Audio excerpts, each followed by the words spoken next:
Mr. Sunday! Hey, come over here! Looks like someone needs help. Let's go check it out.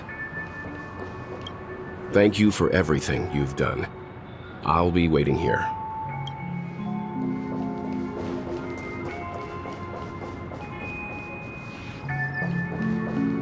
Checked off the list.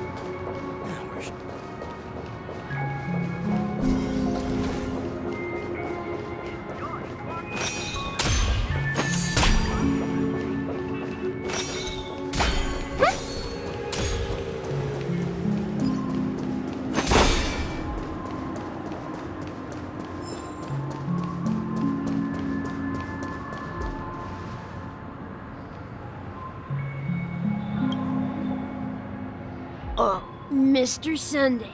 Hey there! Okay, see the moon in the sky? It's about the size of the cap on my Soul Glad bottle. If I just reached out my hand, I could grab the moon, couldn't I? The moon? You mean the Grand Theater? Yeah. Look at me. I've been away from home for too long. I must be missing that moon. But it's no big deal. The Grand Theater here looks much better than the moon back home. It's just magnificent. They told me not to sell everything I had just to come to Penacony. How short-sighted. Selling everything you had? Why would you go to such lengths? Why? Can't you see? Life back home is miserable. It's not really living at all. It's better to be here at Penacony. No pain, no worries about tomorrow, just sweet dreams. You can do whatever you want. That's what I call living. Yeah, now this is the life. Is this truly living? Huh? What did you say, young lady? I didn't quite catch that. Oh, it's nothing, sir. You see, the traffic on Glocks Avenue can be dangerous. How about I ask a Bloodhound family member to escort you to Ideen Park over there, so you can continue enjoying your sweet dream? Oh, yeah, that's a great idea. Wow, no wonder you were the leader of this sweet dream. You're totally a lifesaver. See you around, Mr. Sunday, and it was nice chatting with you.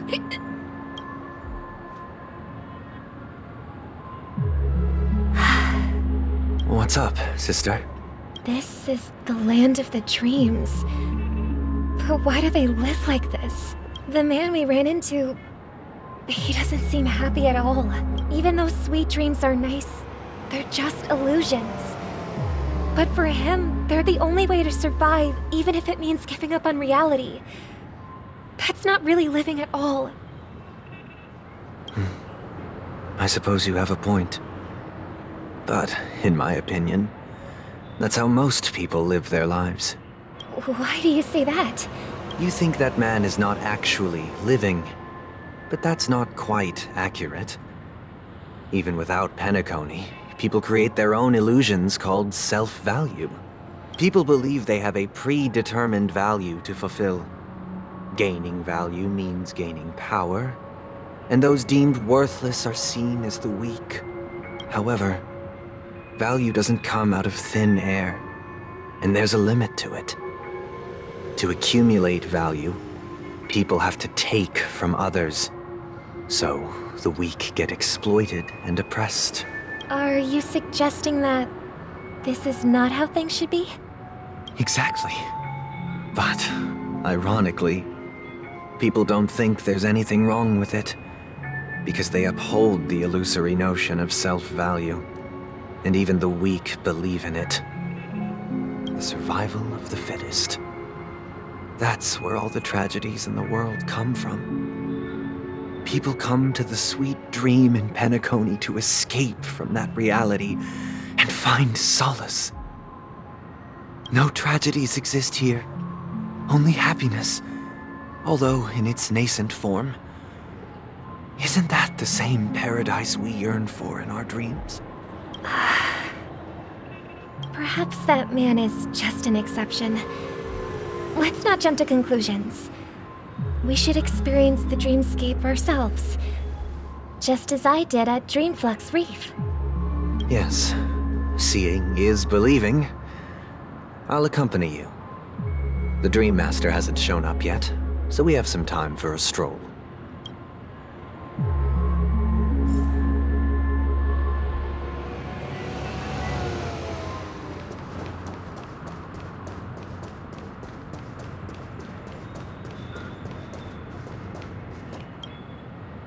Glad to meet you again, Robin.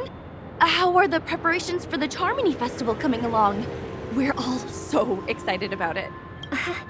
It's going smoothly. Thanks for making the trip to join the festival. You're too kind, Robin.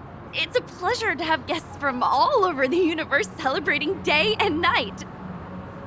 I can't stand being lonely or bored, so this jubilant dreamscape is perfect for me. But if this went on forever, would it get boring too? Nah, not at all. Who would get tired of having so much fun? Every day, you get to wear fancy clothes, explore all sorts of dream bubbles, indulge in delicious food without gaining weight, and you never get old or sick. As long as you can afford a room, this place is the ultimate paradise.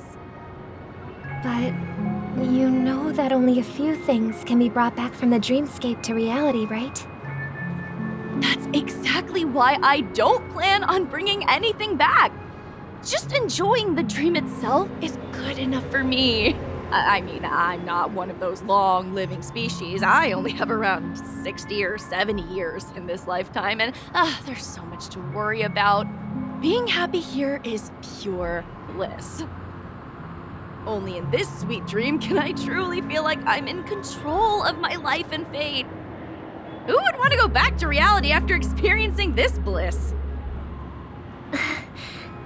I see. I genuinely wish you all the happiness in the world. And I wish you a fantastic performance, Robin! I'm off to the Blue Hour for the ball. See you later.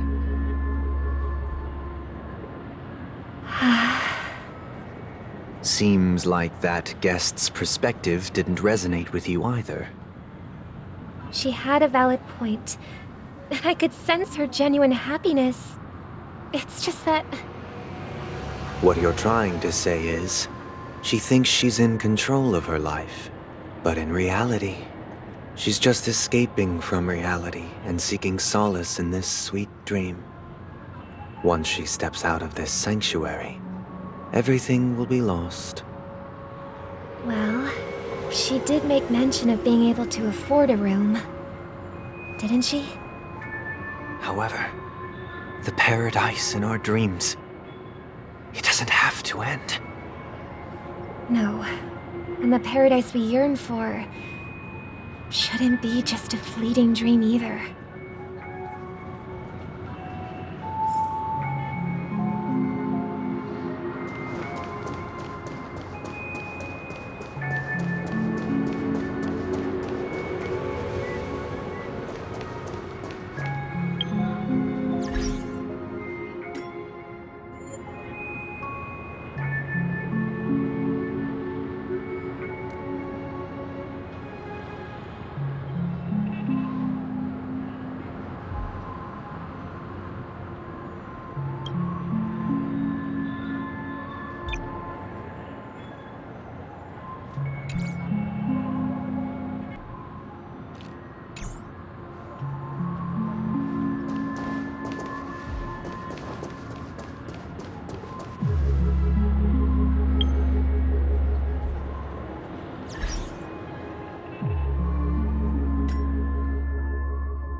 scenery in this dreamscape is truly breathtaking, isn't it?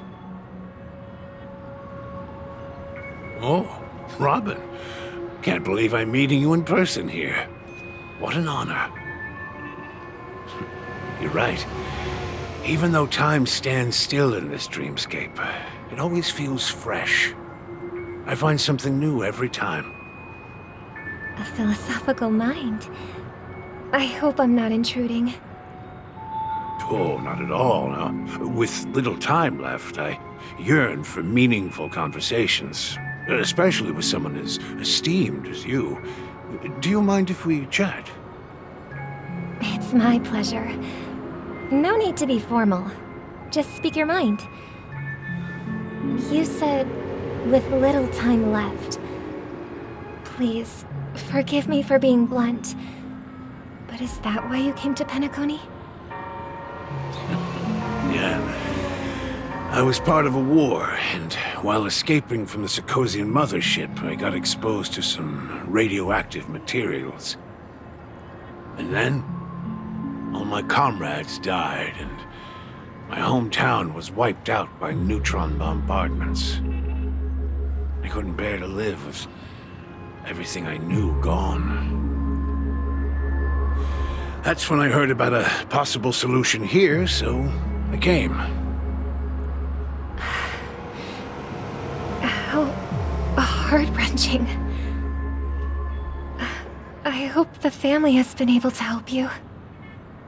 They have, and I'm truly grateful for that. They provided me with a comfortable room, the most advanced life support devices in the cosmos, and a stellar team of caregivers. My physical body is now in the dream pool, sustained by life support. The me you see here is whole, rational, and no different from any other person. But I can't say the same for the me in the hotel room. My true appearance? Well, I hope you never have to witness it, Robin. So, you'll be living forever in this dreamscape, right?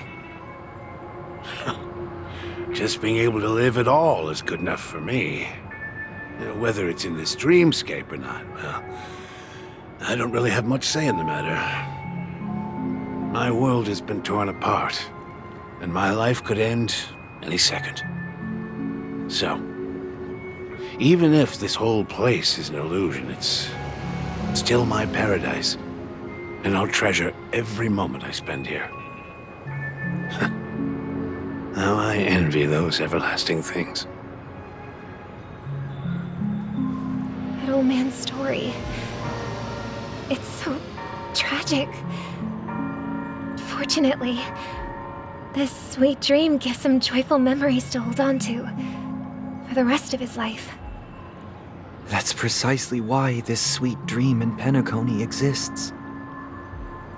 However, even this sweet dream has its limitations. While it provides solace to the disillusioned, it can't completely eliminate pain in reality. There will be a way out. Penacony is already on the right track.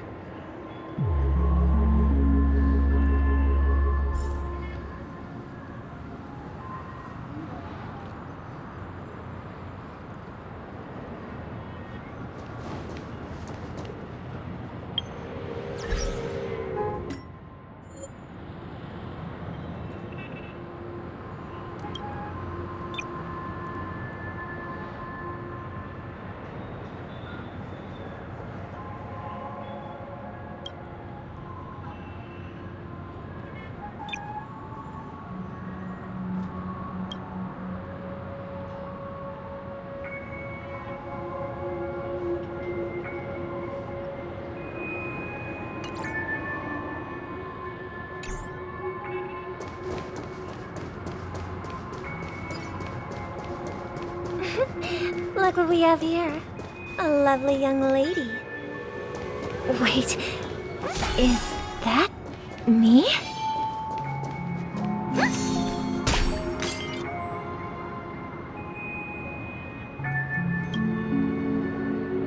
Brother, What a surprise to see you again.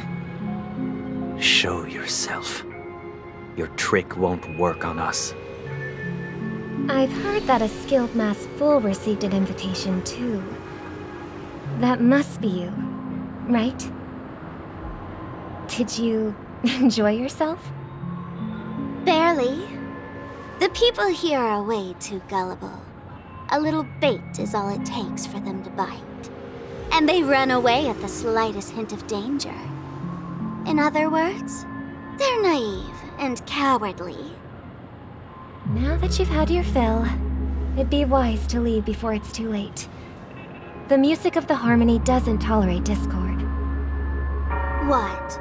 Now that you have the real Robin, I'm useless? Oh, how disheartening. I've done so much for the family. You should be thanking me, because if it weren't for me cleaning up this mess, Penacony would still be in shambles. Don't you think? That was a personal request from the head of the Iris family, and it has nothing to do with us. Step aside and stop causing trouble for the Charmony Festival. The Charmony Festival? You think you can scare me? You think I've no idea what you're planning? I don't care what you're thinking, chicken wing boy. But I'm pretty sure our lovely Robin won't be appearing on stage. After all, you're well aware of what a sorry state this dreamscape is in under the banner of harmony. Penacony, the land of the dreams. Is this truly the paradise you desire? Stop it. What's the rush, chicken wing boy? Did I get to you? Our paradise is none of your concern, Masked Fool. Leave now, or the family won't tolerate you anymore. All right. I'll go. But Robin, I suggest you seriously consider this. Do you really believe those living in dreams can escape pain and find true happiness? Well, I've done my part, and now I'm simply waiting for the fireworks to begin. Here, the last 2 gifts for both of you. And don't lose them. If by some unfortunate chance the Charmony Festival starts against all odds, remember to use them during the show. And it'll be thrilling. Bang! I heard a raven cawing in the distance.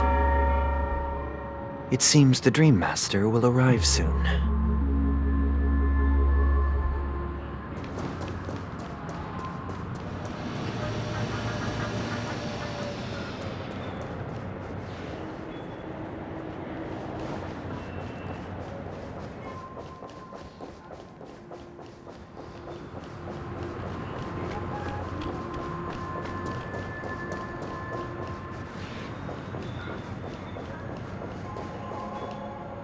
Let's wait here for the Dream Master to arrive. Okay. By the way, brother, I heard you no longer have a sweet tooth. Back when we were kids, you used to steal my desserts.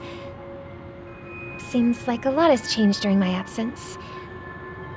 What exactly happened? Well, someone has to stay awake even in this sweet dream. But that someone doesn't have to be you, or anyone in particular. You're carrying too much on your shoulders, brother. The paradise in our dreams. It shouldn't be like this. Penacony is nothing more than a dream. It can't erase the worries and pain of reality, or bring true happiness. It only offers an escape from reality. Nothing more. Remember the old man we met earlier? Without this dream, he might have completely lost himself. That might be true, but even without Penacony, he could have chosen another path. As far as I know, the Intelligentsia Guild has been promoting their rehabilitation techniques for a long time now. That path may have been more ordinary and challenging, but now he is receiving hospice care in a comatose state, and his fate is sealed. Is Penacony granting these people a future? Or is it taking it away from them? Well, don't forget this. Not everyone really has a future. The future for humanity is like the sky for birds. People mistakenly believe that flight is inherent to birds because they've never witnessed those birds crashing to their death. Do you remember how we took in that little Charmony dove when we were young? Yeah. We took care of it. Provided food and water, groomed its feathers.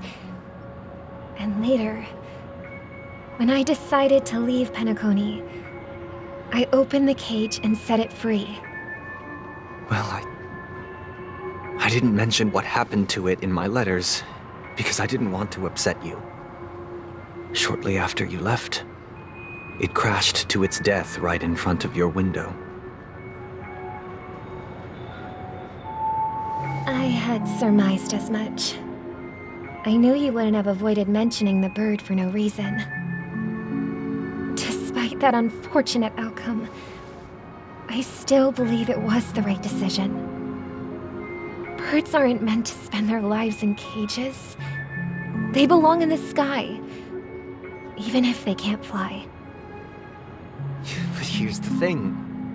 If there are birds in this world that can never fly, can we really assert that they belong in the sky? Are you implying that the same goes for humans too? Let's take the Astral Express as an example. The Nameless made tremendous efforts to bridge worlds, gaining fame across the universe. However, only a few extraordinary individuals can endure such a perilous journey. That's because the pursuit of the Trailblaze exceeds the capabilities of ordinary humans. Otherwise, why would this path be filled with broken rails, an abandoned express, and even a fallen Eon? That's just sophistry. If that were true, then only the powerful would have the right to determine the future. Unfortunately, that's exactly what happens. Another name for the future is self-value. While this world has its fair share of heroes who inspire people and garner admiration for their heroic deeds, the majority of ordinary people will never become heroes in their lifetime. Some are born weak and vulnerable. Some find themselves trapped in unfortunate circumstances. Some fall victim to malice and cowardice. When it comes to survival, everyone is equal. And the weak can only watch as their value gets constantly diminished by external forces. That's why we should care for the weak and support them as if their suffering were our own. That's what the Odes of Harmony have always taught us. While the Harmony holds noble aspirations, the strong will always be strong, and the weak will always be weak. Even in this carefree dream. Human nature contains greatness, but it also harbors inherent weaknesses that can't be eradicated. In the end, if people can't even secure their own survival, they won't care about the illusory future of equality.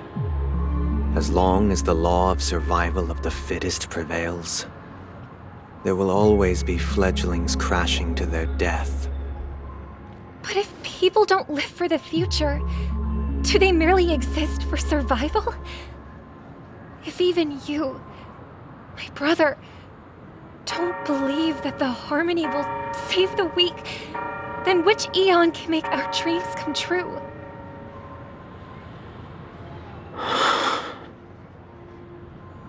People often forget that when the first bird took flight, the entire world envisioned a future where no more fledglings would ever crash to their death.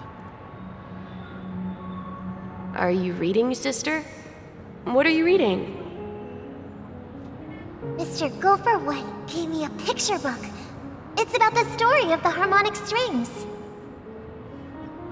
If I could become a chord master, I'd like to summon Dominicus, the harmonious choir.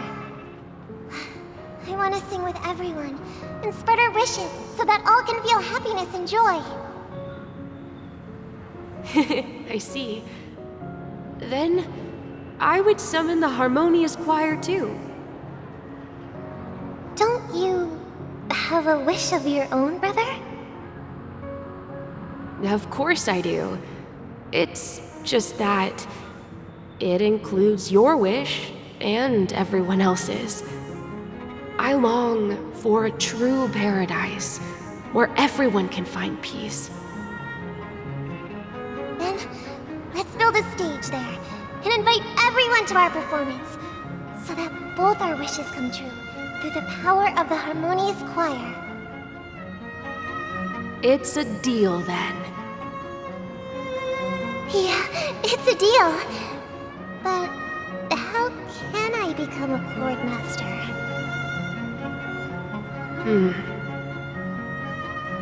Maybe you'll have to become a star first.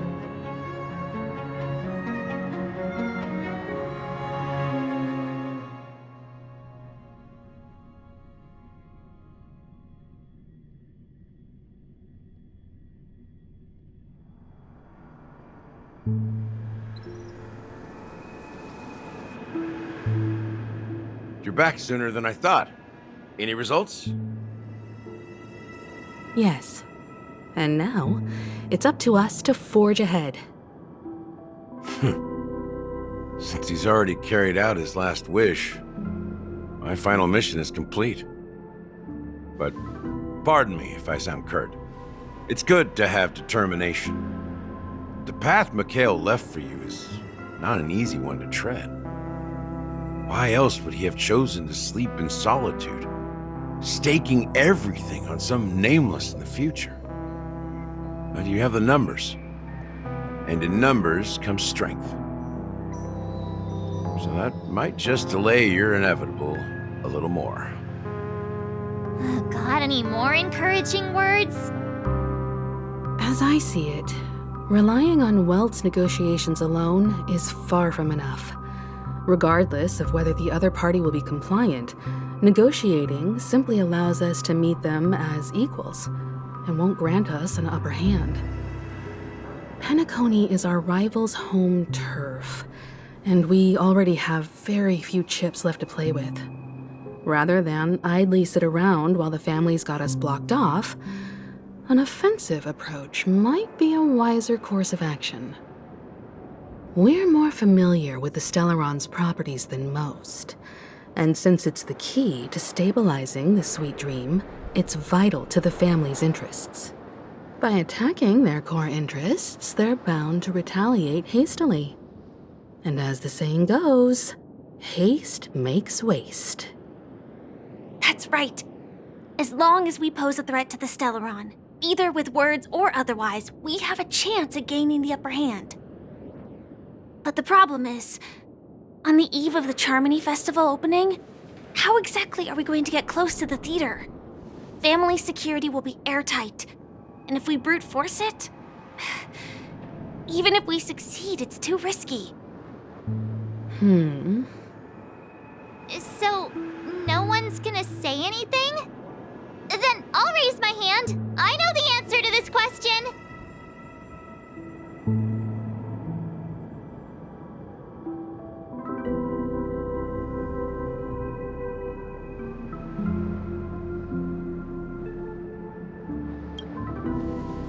Why are you speaking like the General of the Law Fu? So, I heard that before the Charmony Festival begins, there'll be a pageant to kick off the festival. It's called the Soulglad TM Festivity Auditions, or something, and it's going to be held in the moment of Scorch Sand. As long as we clinch the top spot, we'll be able to attain the title of Festive Superstar and be able to personally bask in the graces of Miss Robin. Not that that's important. What's crucial is that we can enter the Grand Theater before the audience arrives. So, how do we go about participating in these festivity auditions? I've already procured special invite tickets from Miss Robin's fan club. To tell you the truth, I had been preparing to join the auditions all along, but now it looks like even if I scrape through, I probably still won't have the chance to shake Miss Robin's hand. So they're still running this thing, huh? It was originally just a publicity stunt, set up by Mikhail to drum up attention. But it looks like it might be worth a shot. We'll follow Marge's plan.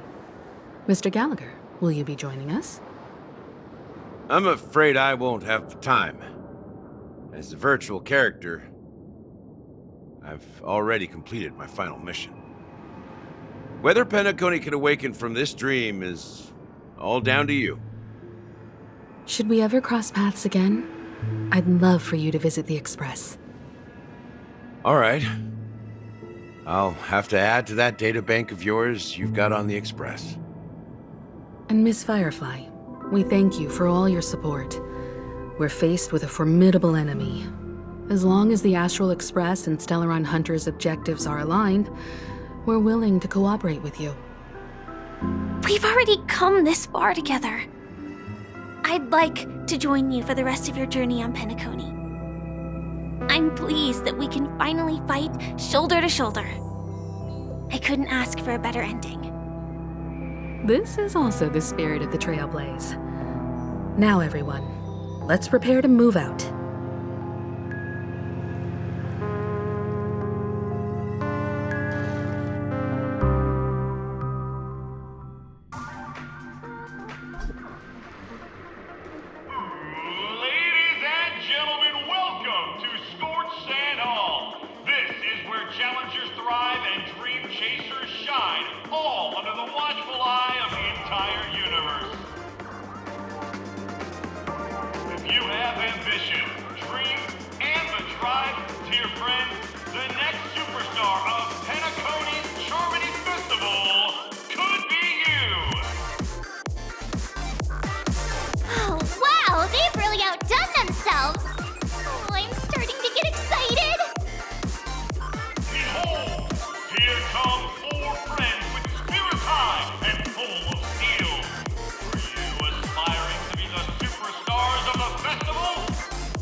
Excuse me, you four. What are you hoping to get out of all this? As the last group of contestants, how confident are you in overcoming all of the challenges? Would you be open to a brief exclusive interview with us? It'll be quick. Your journey is long and fraught with peril, yet under a sky blanketed by banners, you vie for the crown. The sword and rose! Protect the beauty! The beauty, the beauty! Magnificent and majestic!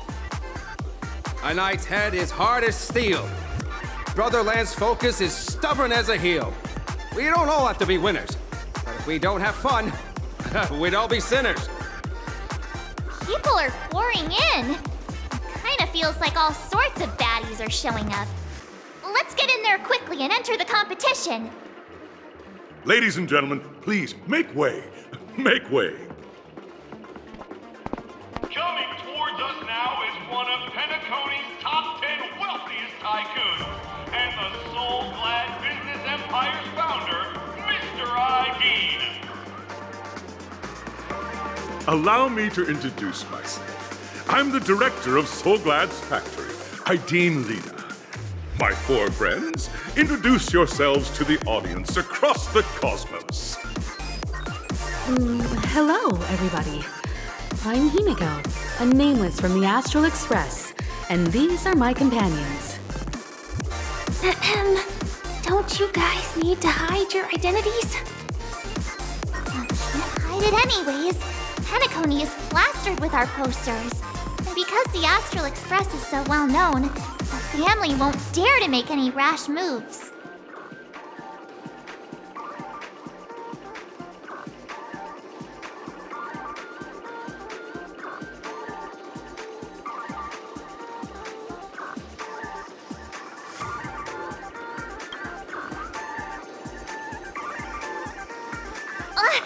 Don't expose my net handle to everyone!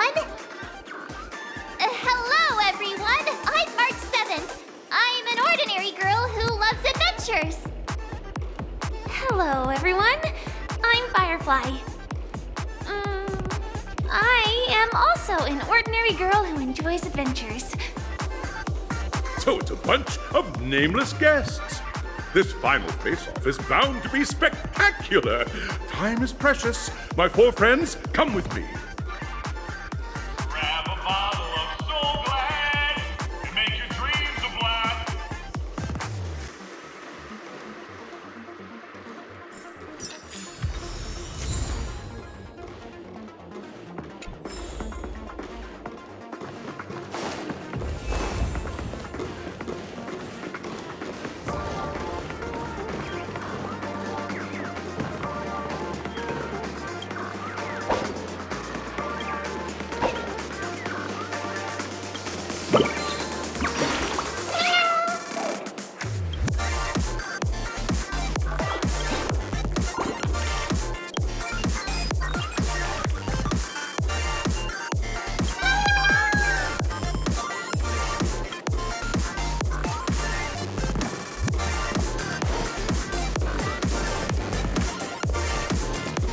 This place is buzzing.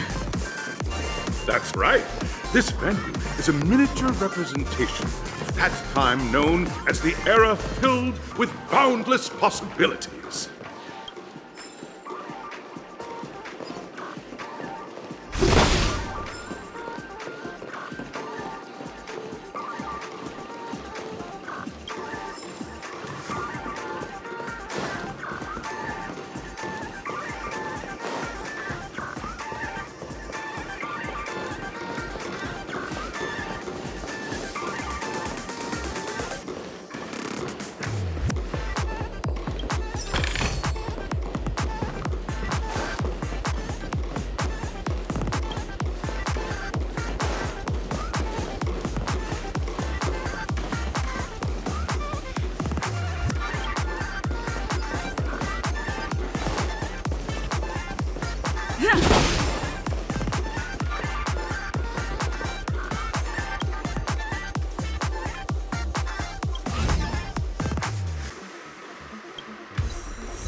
Grab a bottle of so glad to make your dreams a blast. Nameless, your arrival reminds me of the grand occasion when Penacony was first established. I was still a young, bright-eyed lad back then, lured here by the watchmaker's ads, full of zeal and ready to make my first fortune in life. Once, during a particularly grueling day, I passed out and was resuscitated by a drink from Mr. Sousa. That sweet taste has since been etched in my mind, and that was what drove me to create the Soul Glad that we all know and love today. The dream-chasing era was truly a wondrous time. Oh, I miss those days, and the watchmaker. Scorched Sand Hall is my homage to that time of boundless possibilities.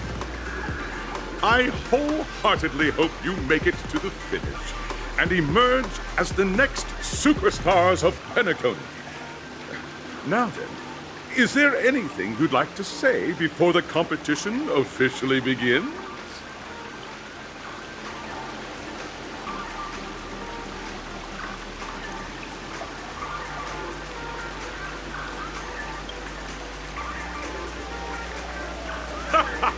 There's that, the ever-vigilant, trailblazing spirit we all know. Hey, you should really fix that defeatist mentality of yours. Miss March, how about you? Hello, everyone! Next up, get ready for the Mega March 7th adventure, where I'm going to break the speedrun world record! Trailblazing into the uncharted and challenging the limits. That's Miss March 7th for you. How about Miss Firefly? I hope that by the end of this journey, everyone will have achieved the outcome that they hoped for. Ah, a wonderful wish! Miss Himiko, what are you expecting from your team? Safety first, everyone. Simple words, but full of warmth. Waiting for you are 3 stages, each connected to that era. The first 2 stages offer 2 distinct paths to choose from, with unique challenges on each route. And in the last stage, you will face off against a champion who has defended the title to this very day. A beloved contender whose noble virtues are unrivaled. Those are the rules. Simple. Everyone clear? Now, I hereby announce that the 33rd Scorched Sand Festival of the 20th season, sponsored by Soul Glad Enterprises, has started.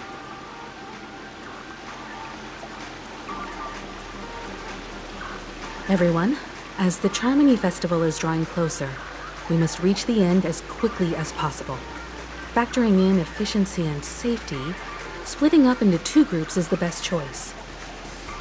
March and I haven't known Miss Firefly for too long and aren't overly familiar with her. It'd probably be better if the 2 of you paired up.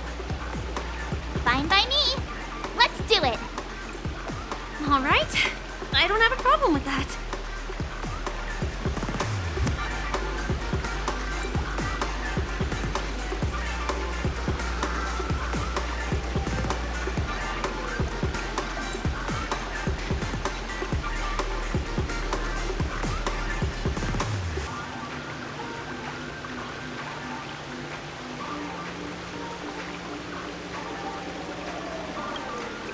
We'll split into the assigned groups then.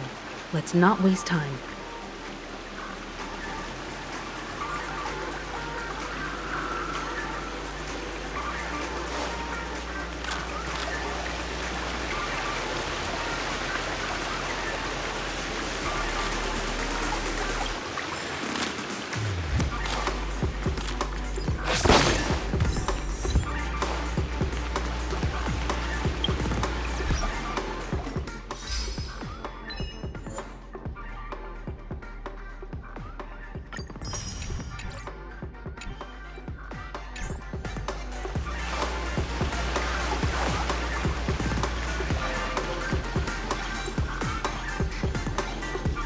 Welcome to the first stage of Soul Glad Enterprises' 33rd Scorched Sand Festival of the 20th season, Dream Play Fantasia! In this stage, you can choose between two challenges, the School of Acting or School of Action. In the School of Acting challenge, you have to complete 3 performances from 3 scripts and move the panel judges. In the School of Action challenge, you have to defeat 3 groups of enemies convincingly and reach the end. Now, make your choice.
The champion's crown awaits you on the stage.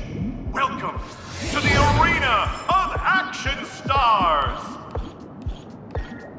Please make your way to the stage and vanquish those malevolent scoundrels with your dazzling fighting techniques. The title of Penacony's next big action star awaits you.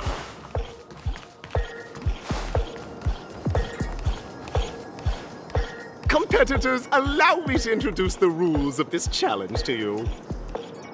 There are a total of 3 stages up ahead, each with their own challenges. The enemies you will contend against are antagonists from the film Once Upon a Time in Dreams. Defeat them swiftly and decisively to set a new record. It's worth mentioning that the fastest time for this stage was achieved by a contestant with fiery red hair. Astoundingly, he overcame all enemies across the 3 stages in only 5 minutes. Time is of the essence. Let's make this quick.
Contestants, you are about to confront the monsters of the primordial dreamscape. During this period, Penacony was nothing but a barren wasteland. The dreamscape was fraught with strife and disorder, with memory zone memes running rampant. As dream chasers who've come to Penacony, defeating them is your first step towards success. All the Soul Glad is ours! Don't even think about plundering the Soul Glad from us!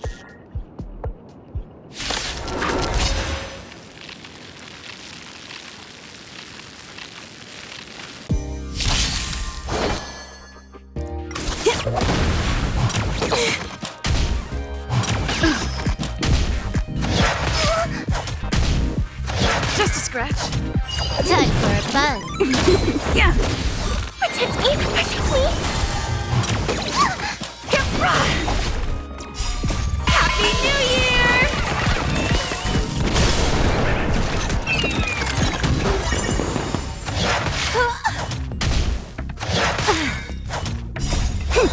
This is double speed. These are devils! I'll crush them all! Rules are made to be broken. Time for a buzz.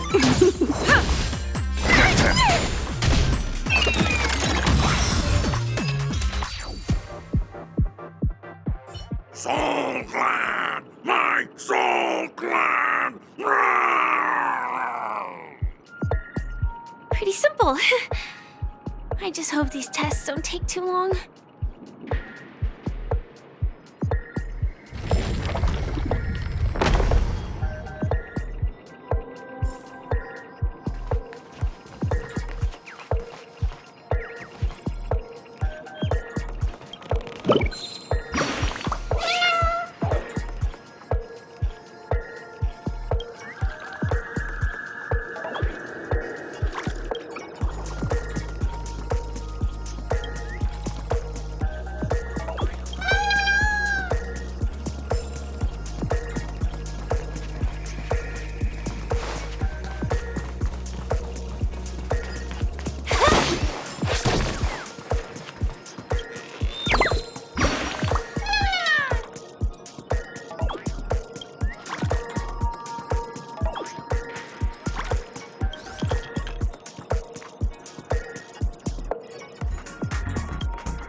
Congratulations on becoming the first group of Dream Chasers! Answering the call from the Watchmaker, you are disappointed to learn that Penacony isn't paved with gold. Resigned to your current plight, you start from the hierarchical dredges, biding your time for a chance at success. Just as you're about to give up, a downpour sparks a business idea. You enter the umbrella business! But just as things are looking up, you encounter a competitor. Defeat them and emerge victorious from this trade war. Why is our opponent so glad? Because this is Soul Glad Enterprises' 33rd festivity auditions of the 20th season! Isn't this just product placement? To safeguard the integrity of Soul Glad, I will soar high into the sky and become its shiniest star. Whoosh!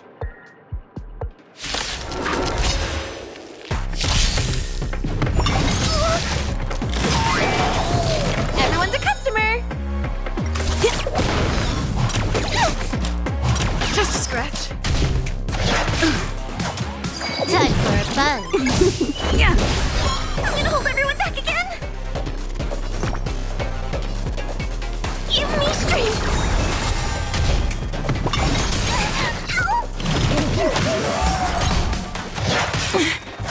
Come feast your eyes! Happy New Year!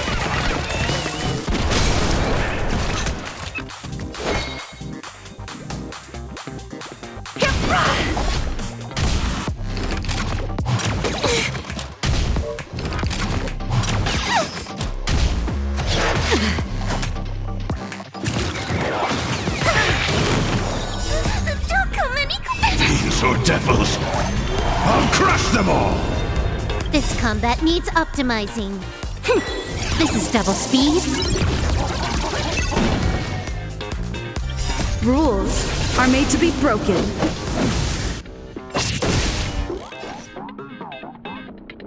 Time for a buzz.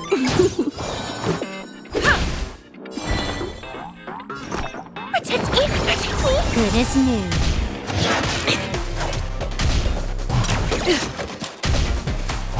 Glad I trained! Turn out your pockets!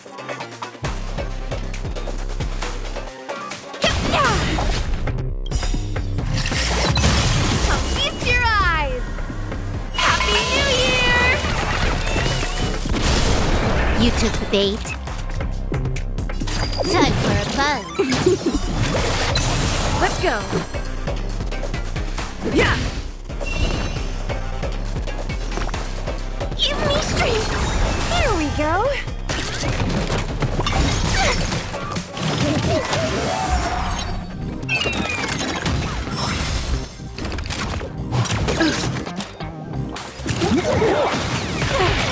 Forget your wallet?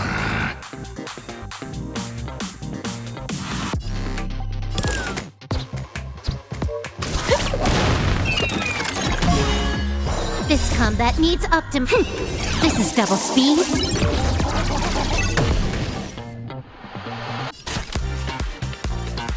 Time for a buzz. Let's make it quick.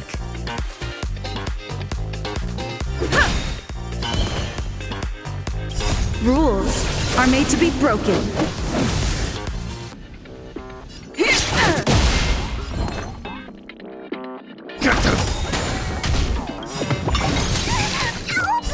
Don't come any closer. Fiends or devils, I'll crush them all!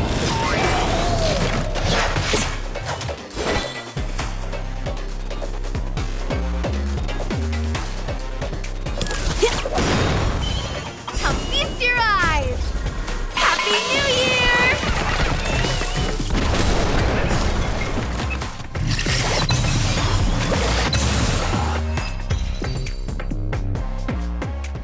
The world kisses me with pain, and I provide with Soul Glad in return.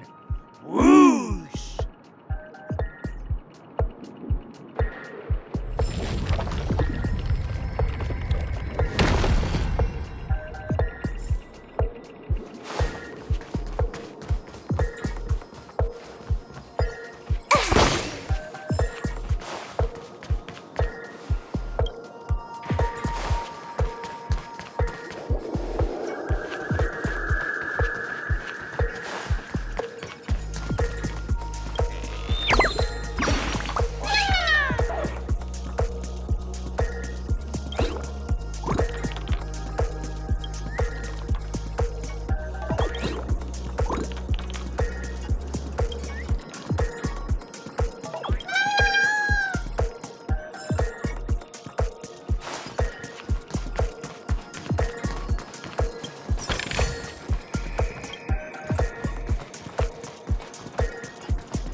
Congratulations to our 2 dream chasers for establishing yourselves as budding stars in Penacony.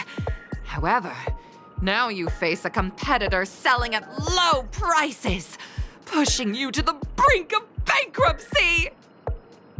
No matter how lengthy the battle, you always persevere. Topple this powerful opponent, and the tides will turn, paving a way to success! None will take my soul glad away from me. I will use the transmutation arcanum to turn into a dinosaur! Oh, dinosaur! Devour my enemies! Grab a bottle of soul glad and make your dreams a blast!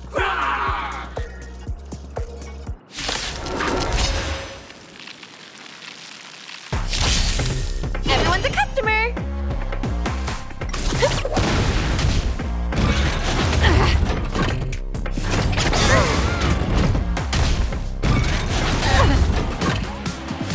It'll take more than that. Time for a buzz. Yeah! Protect me! Protect me!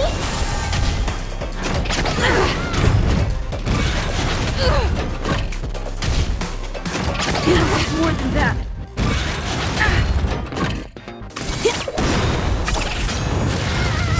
Happy New Year! Get them! Rules are made to be broken. This is double speed.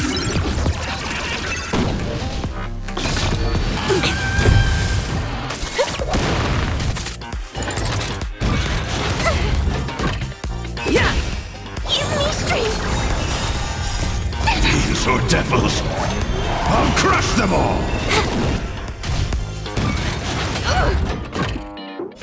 It'll take more than that. Happy New Year! Time for a buzz.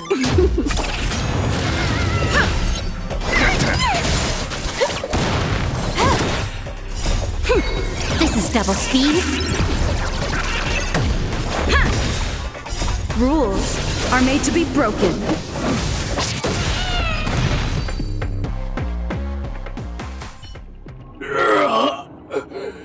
The body withers, but the soul glad name shall not. You truly are a beast! More than I can ever be. That should do it! Okay. Let's go. Mr. Yang is waiting for us. Isn't this fight way off from the actual storyline? Transforming into a dinosaur isn't imaginative enough for you? This is the sort of magic only seen on Penacony. Anyway, let's get back on track. Where were we? Oh, that's right. After an extended battle, you finally emerged victorious! But the companion who journeyed to Penacony with you chose to leave, having lost all hope. In the years that followed, you encountered each other once more on the prosperous streets of Penacony, but dared not call out to one another. Perhaps akin to the lingering regret of every dream chaser.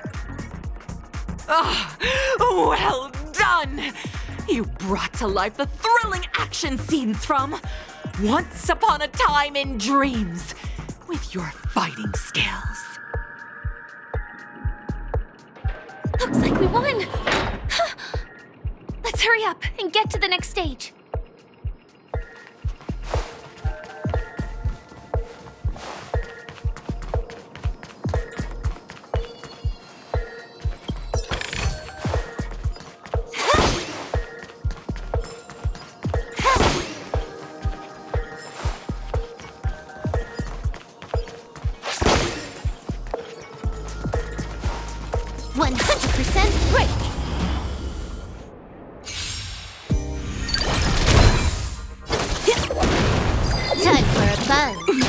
Yeah. Get them!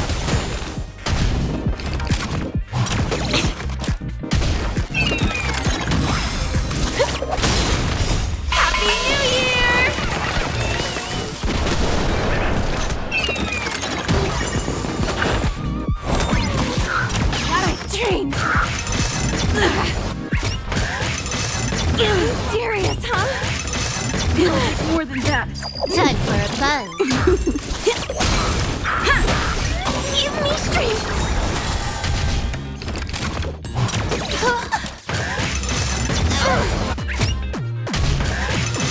Feels like more than Serious, that. huh?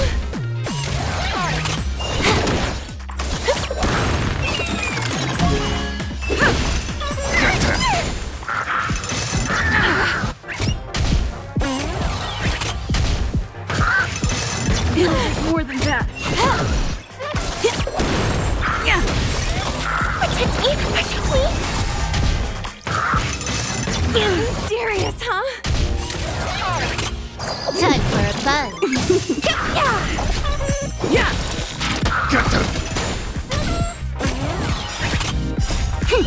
This is double speed.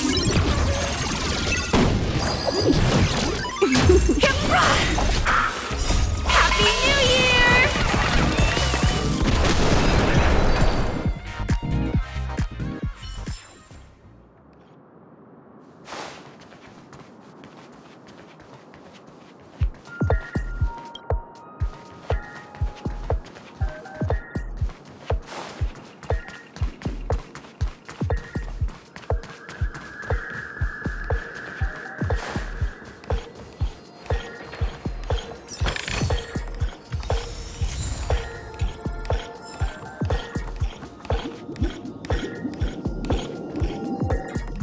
Congrats to both of you for clearing the stage, but more importantly, are you having fun? Fun is more important than success.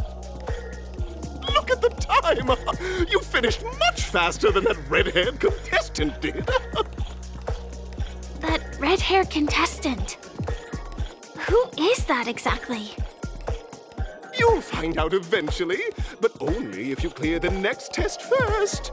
Welcome to the second stage of the 33rd Scorched Sand Festival in the 20th season, sponsored by Soul Glad Enterprises. Gunfire time! You have the option to choose gunfire and undergo Brother Hanu's trial, or time, where you'll face Clucky's trial. And now, make your choice!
Dear friends, welcome to the enchanting universe created by the Watchmaker.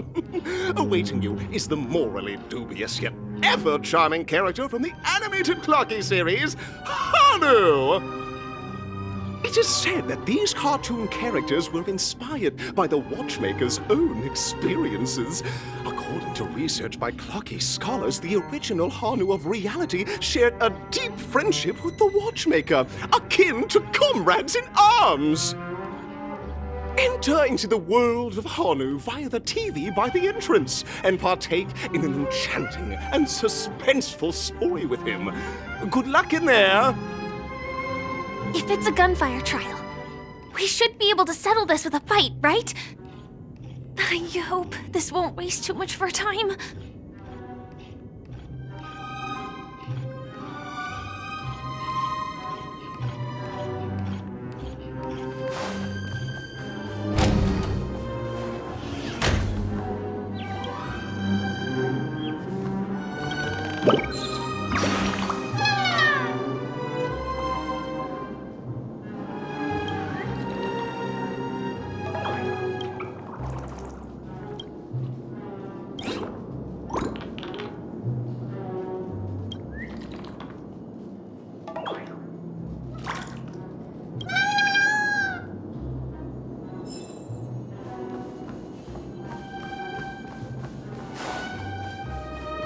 Ready? 1, 2, 3.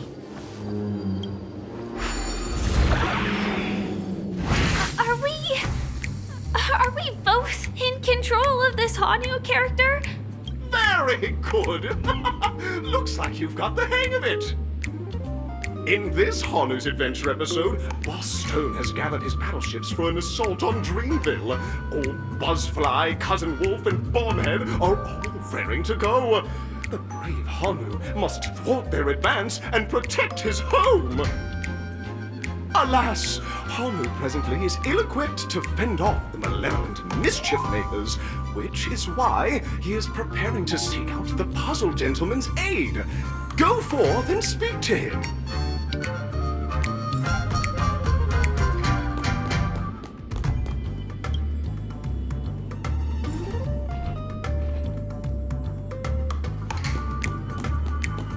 Oh, brave Hanu, you look like you could really use some help.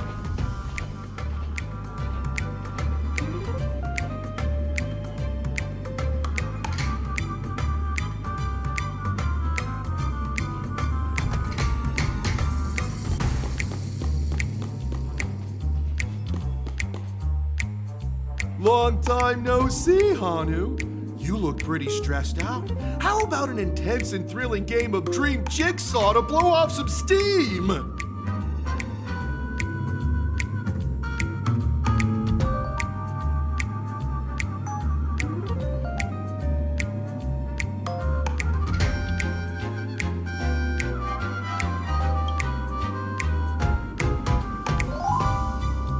Oh my! Telling me that Boss Stone has rallied the villains to seize Dreamville? What a dreadful twist of fate! Listen closely, Hanu. I'm aware you're in need of a suitable weapon. And I also know there's one just upstairs. But you know what? You'll have to play an exhilarating round of Dream Jigsaw first. No Jigsaw, no moving forward.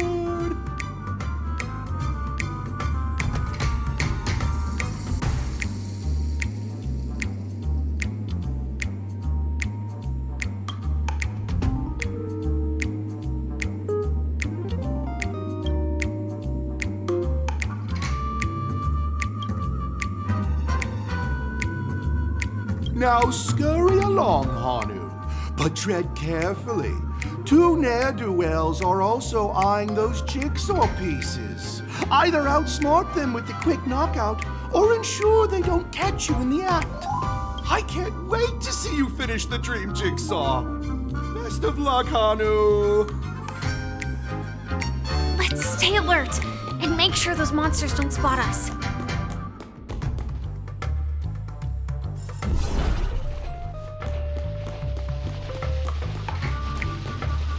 Look up there!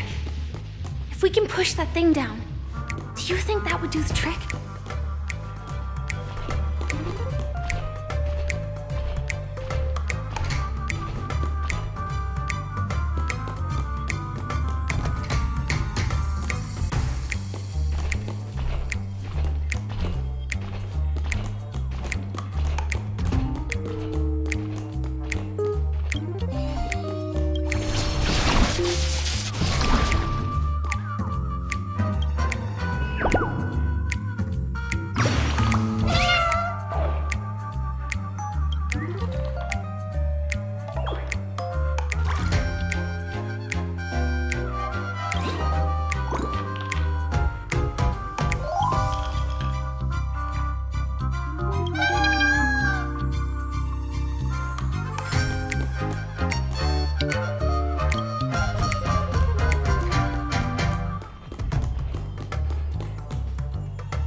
Jigsaw pieces. Let's hurry back.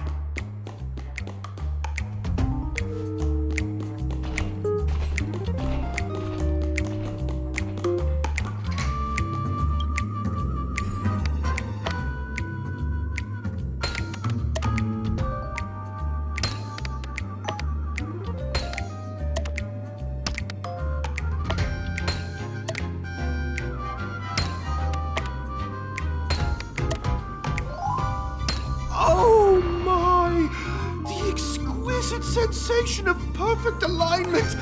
My organizational itch has been quite thoroughly scratched. Hurry now, Hanu. Touch that TV set and transform back into your old self. Then head upstairs. Your weapon awaits you there. Are such haphazard instructions really okay?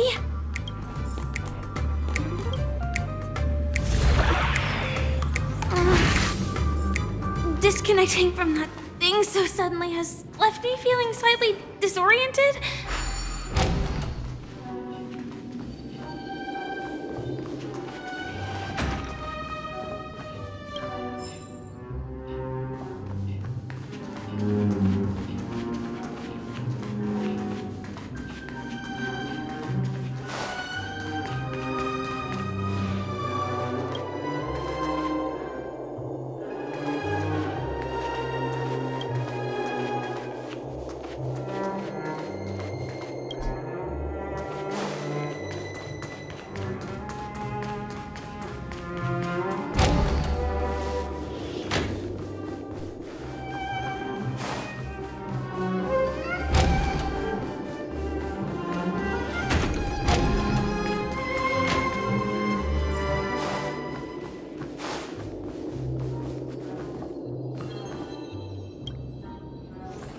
Is that Hanu?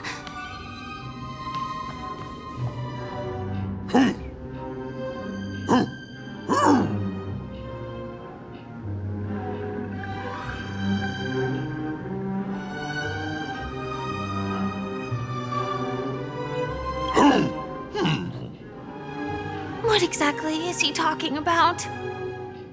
Tick-tock! It's time for me to make an appearance! Clocky? I can also see him. Is this character part of the show? In Dreamville, Clocky is everywhere and can do anything! Like right now! I can be your translator! Tick-tock!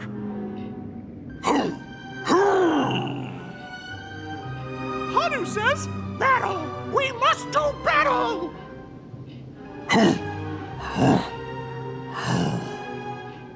The enemy is at our doorstep, and we have no path of retreat for the future of Dreamville!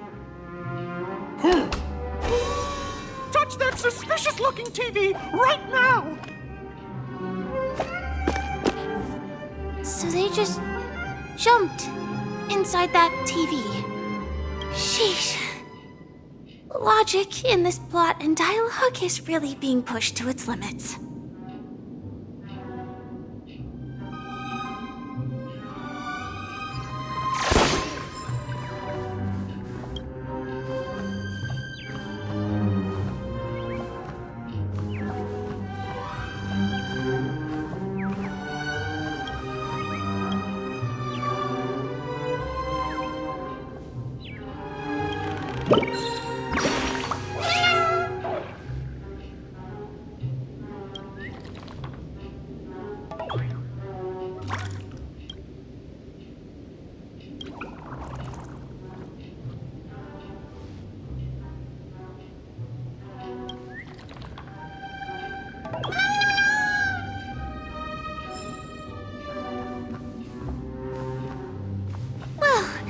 Here we go again.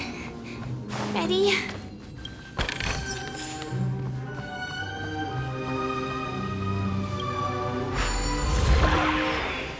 I am gradually getting used to this. Huh. Who knows? I might even be able to perform some high-level moves with Hanu. Oh, did someone say high-level movies just now? That's right, pal. The upcoming script is just exploding with all sorts of high-level shenanigans. Last we saw, Hanu was preparing for battle. Suddenly, he hears heavy footsteps coming from the hallway. Malevolent mischief makers have broken into his home. But brave Hanu won't go down without a fight. He instantly sprints for the storage room, ready for a do-or-die showdown against the baddies. But we still don't have any weapons in hand. Guess what? Hanu's favorite bazooka just so happens to be in that storage room. So get a move on. What a coincidentally convenient plot twist. It'd be even more awesome if the organizers allowed me to wear armor.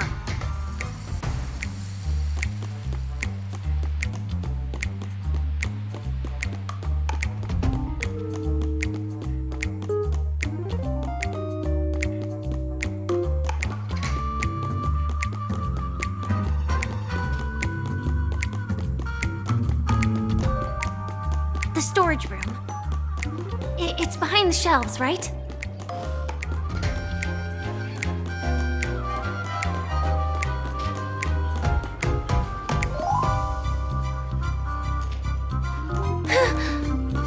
He wasn't lying. There's actually a bazooka here.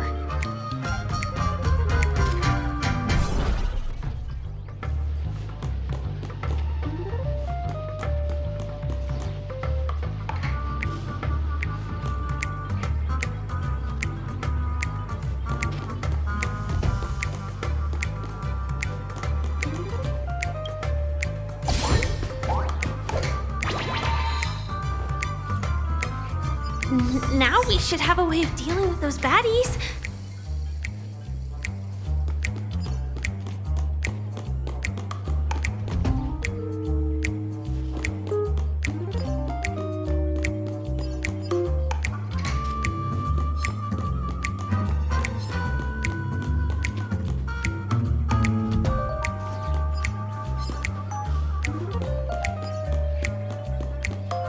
This thing feels just like the soaring locust too.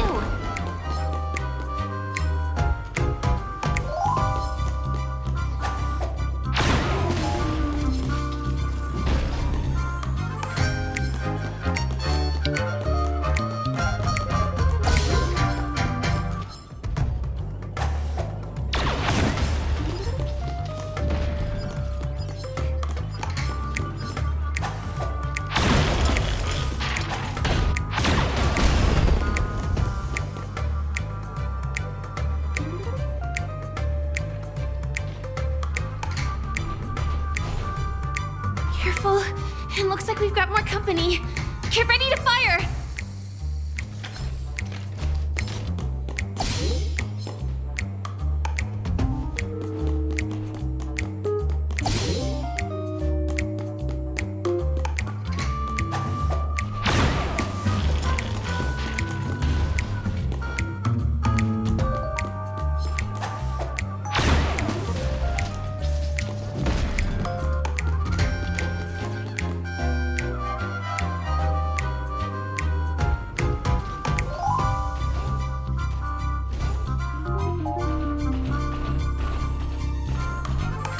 Here we go again.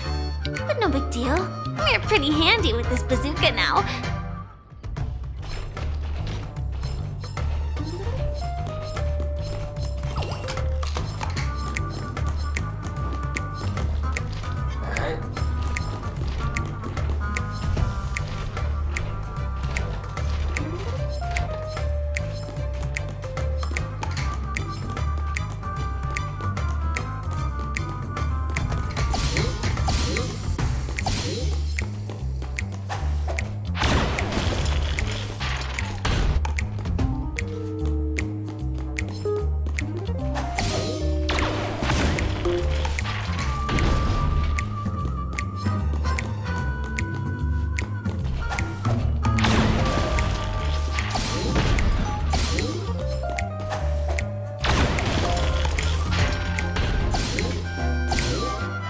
Should be all of them, right?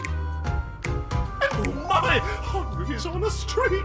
Everyone! The stage is complete! Quickly! Head through the TV to the next stage!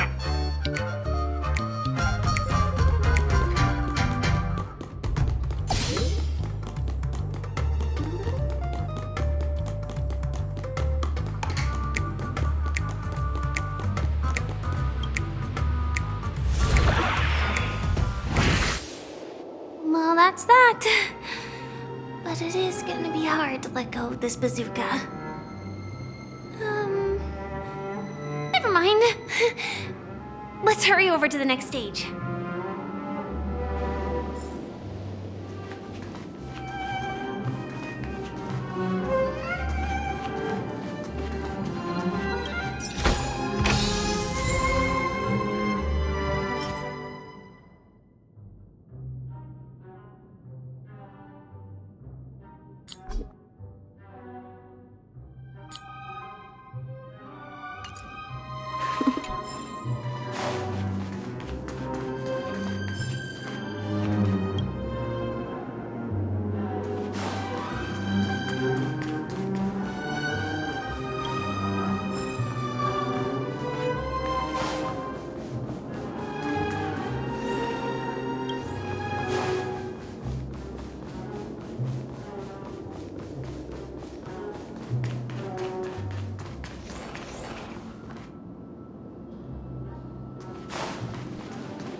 Congratulations to both of you! Oh, you've overcome all obstacles and proven yourselves! But, unfortunately, there is only one who can be Penacony's festive superstar. In the final stage, you will face the defending champion. If you fail, you will lose the opportunity to become the festive superstar. Welcome to the 33rd Scorched Sand Festival's third stage in the 20th season, sponsored by Soul Glad Enterprises, Superstar Showdown!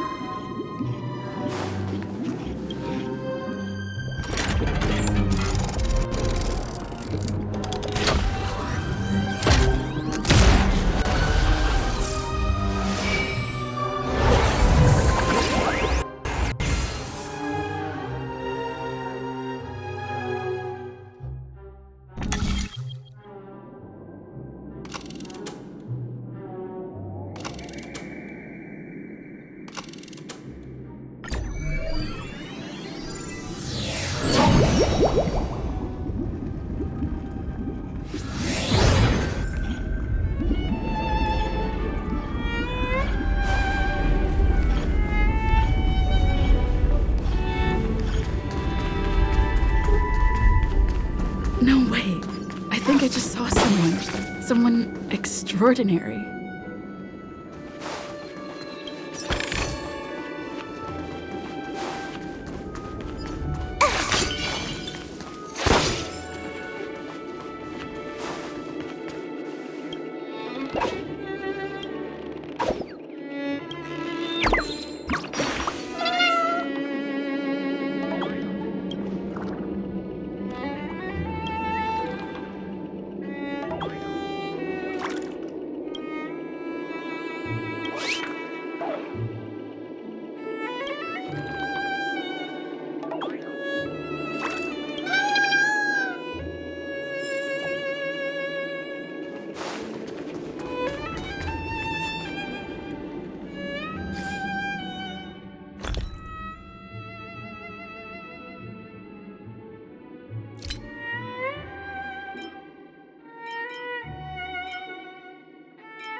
%100% break!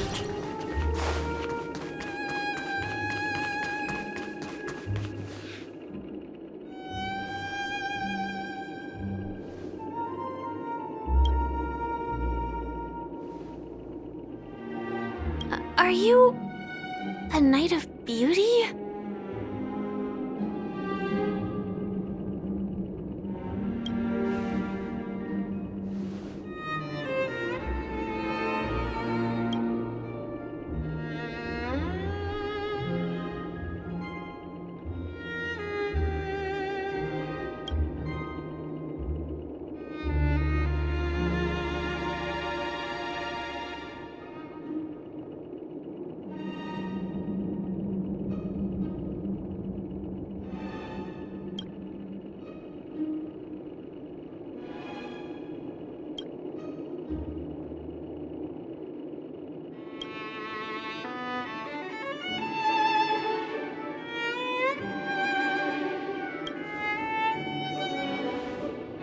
That's right. This magnificent dream is built upon the Stellaron and the countless sacrifices of many people.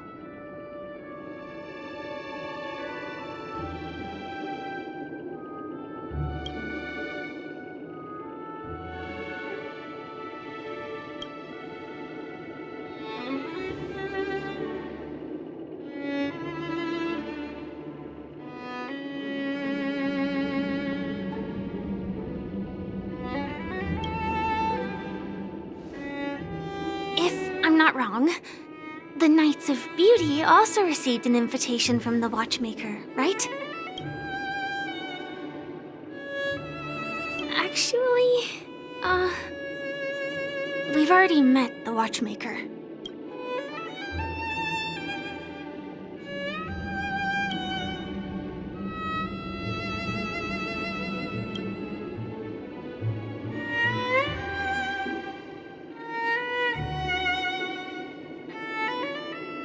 Thank you, Knight of Beauty. We don't have much time left. May we meet again. In that case, let's make our way to the end. Penacony's really thronging with talent. I hope we make it in time.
Congratulations to the both of you on becoming the festive superstars of this year's Charmony Festival before entering the Grand Theater. I on behalf of the organizers, extend my sincere congratulations to you, wishing you joy under their radiance.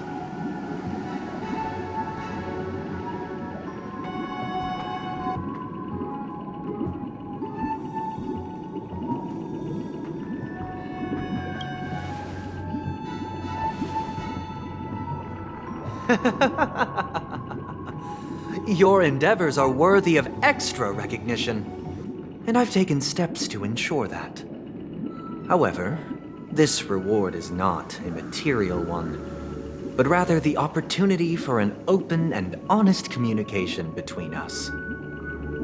As previously promised, my sister, Mr. Yang, and I have met with the Dream Master. We delved into the truth about Penacony and its Stellaron, and have come to a consensus. Both I and the Oak family cannot acquiesce to your request. Just as expected. We acknowledge the perspective of you, Nameless. Penacony does require change, but not as you propose. The planet of festivities cannot and will not revert to a place characterized by chaos, disorder, or anarchy.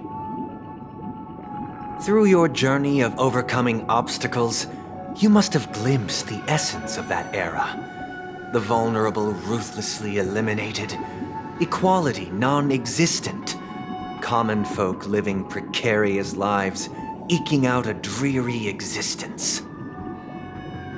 Ultimately, only heroes like yourselves manage to achieve success. But I would dare ask, if you did not possess the special status of having a Stellaron, and you were but an anonymous and frail member among the masses, which Penacony would you prefer? A dystopia for the survival of the fittest, or a sweet dream paradise for all?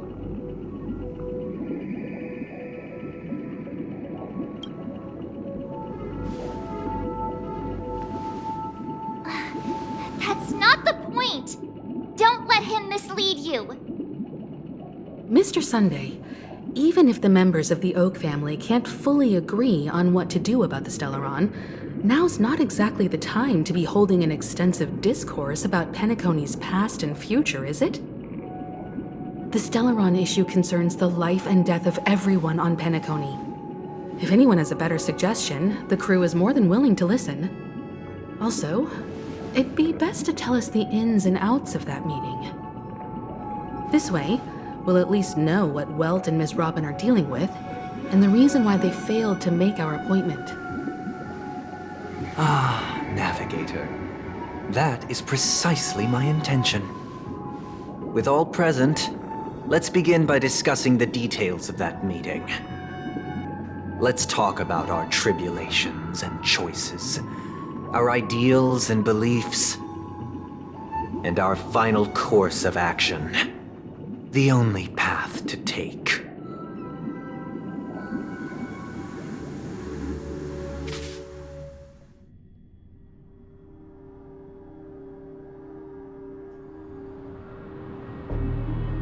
You mean to say that for the longest time, there have been scoundrels who would use the charming festival that I have bequeathed to the masses as a tool to realize their ambition?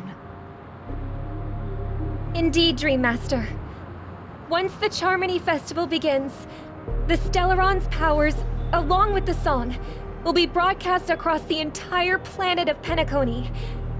And then everyone in their dreams will be unable to awaken. This is indeed surprising to me.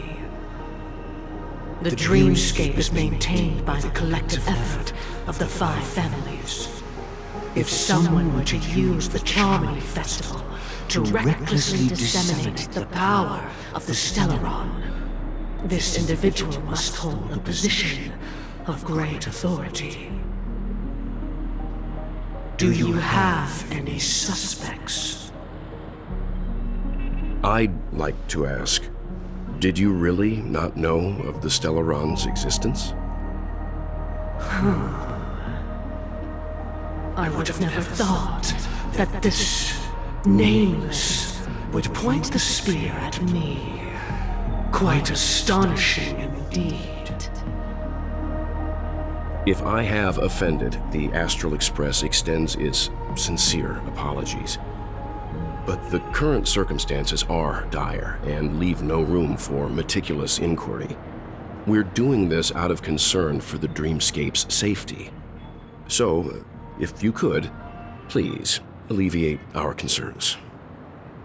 Dream Master, it's just to prove that the Charmony Festival has nothing to do with the Stellaron.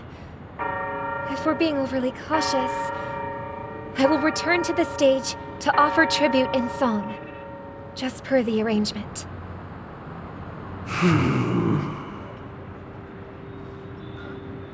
Sunday, Robin. I've watched you two grow up, and know your dispositions like the back of my hand. Both of you, right now, can surely be lauded as their most devout advocates. I already know your resolve. The magnitude of this matter is enormous, and cannot be taken lightly. Since Mr. Yang has asked with such earnestness, I will personally respond in kind.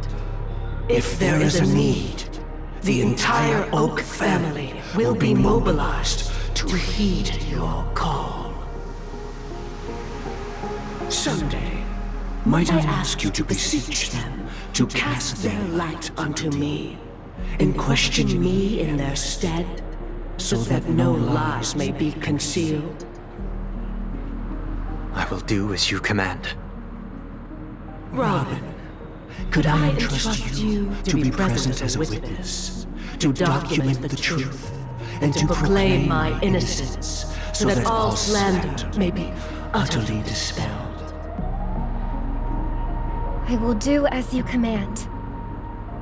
May thy will be carried out on earth, just as it is in the heavens.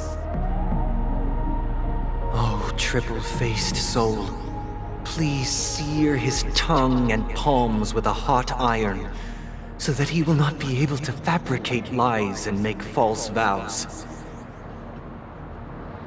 Let us begin.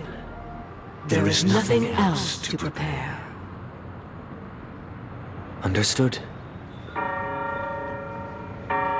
Question. Have you devoted your life to your god, never worshipping other gods?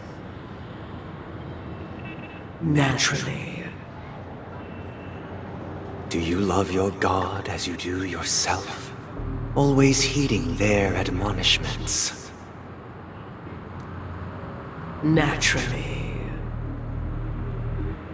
Have you strayed from the path expected by your god, betraying their name? Never. Have you ever been inordinate with your asks of your god, coveting more than the foundation of the creation itself? Never. Then, a final question.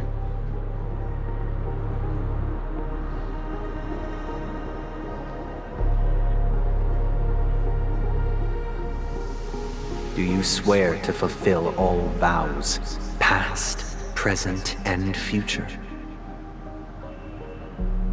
With the Eon as my witness, if I do not deliver on my words, or if I renege on my vows, may I be cursed in accordance with divine law. They have seen your faith, and have endorsed your faith. With this, it can be evidenced... Just a moment. What is it, Mr. Yang? I have another question I hope to have answered. To my understanding, the family's harmony and prosperity have never relied on so-called divine laws.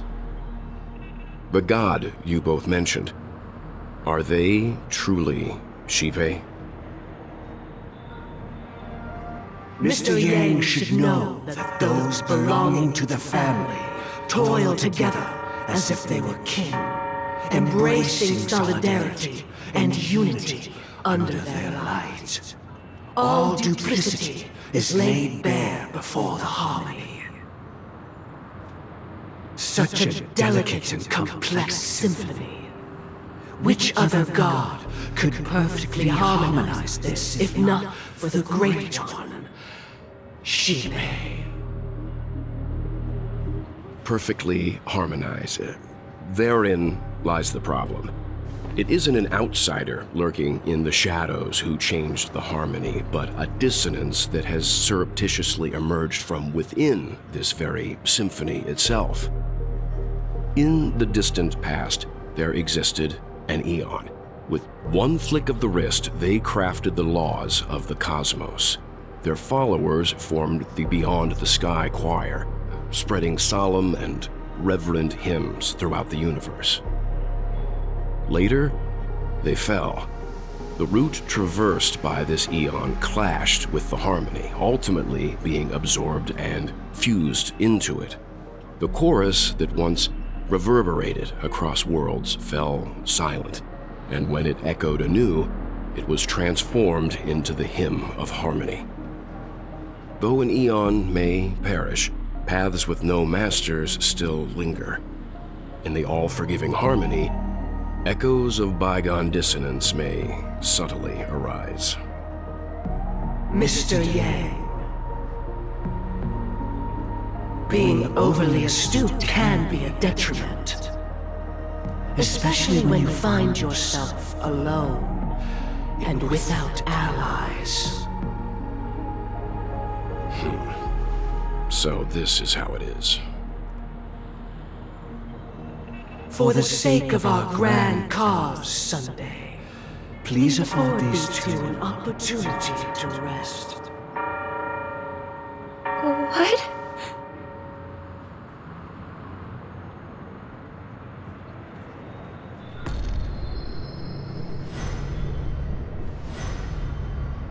Sorry, Robin. It's just you. I did not wish for you to know this. It's a pity that things have turned out this way. So, this is the true reason I can't sing? The shadow that envelops Penacony is actually... We were never children of the harmony. Our ideal paradise could not have been crafted by Shipe. True bliss can only be guaranteed by the one who transcends the many.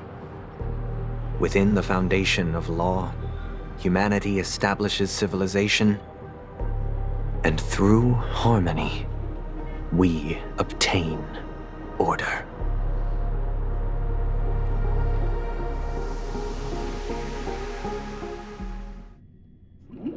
Unbelievable. To think that there would be remnants of the Order on Penacony. What have you done with Mr. Yang and Miss Robin? Don't worry. I just gave them some time alone to ponder their fates. You should know that these actions make you an enemy of the Astral Express. Should we need to stand against the Nameless, it would only be myself and the Oak family involved. But we haven't reached that point yet, have we? Your efforts for the justice of Penacony are evident to everyone, and have been widely observed.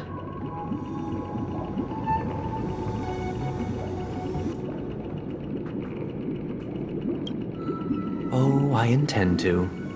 But that hinges on the outcome of this negotiation. If it is the Order that drove you to imprison Welt and Robin, and you're using them to coerce our compliance, then there'll be no point in entertaining any type of discussion. You're mistaken, Miss Himiko. They are in very safe hands, and just as the family has always proclaimed, no one can be harmed in the dreamscape, least of all in the beautiful new world belonging to the Order. Penacony and the entire universe have witnessed far too much innocent bloodshed. The strong wield their blades against the weak, and the victors push the vanquished to the brink of life. Natural selection. The world abides by this principle, establishing the well-being of humanity atop the corpses of the downtrodden. Only we, or rather, I, possess the power to put an end to this farce. So you've decided to resurrect a dead Eon? No one's ever done such a thing. If Miss Himiko is interested, let's draw back the veil and speak candidly. I've always firmly believed that people can understand one another through peaceful means. I'm willing to divulge the unembellished truth as to the intentions of the Order's Pathstriders, so that you will make better judgment for the Astral Express, for Penacony, and for this stretch of the universe. Words can hardly do justice to the beauty of that ideal. So, come with me, everyone. Let us retrace our steps and see once again where this road leads. Huh? Where'd he go? Welcome. This isn't any location in Penacony's dreamscape. It's my inner world. The reason the scenery before you remains unchanged is because your consciousness has drawn on similar concepts to fill in the gaps.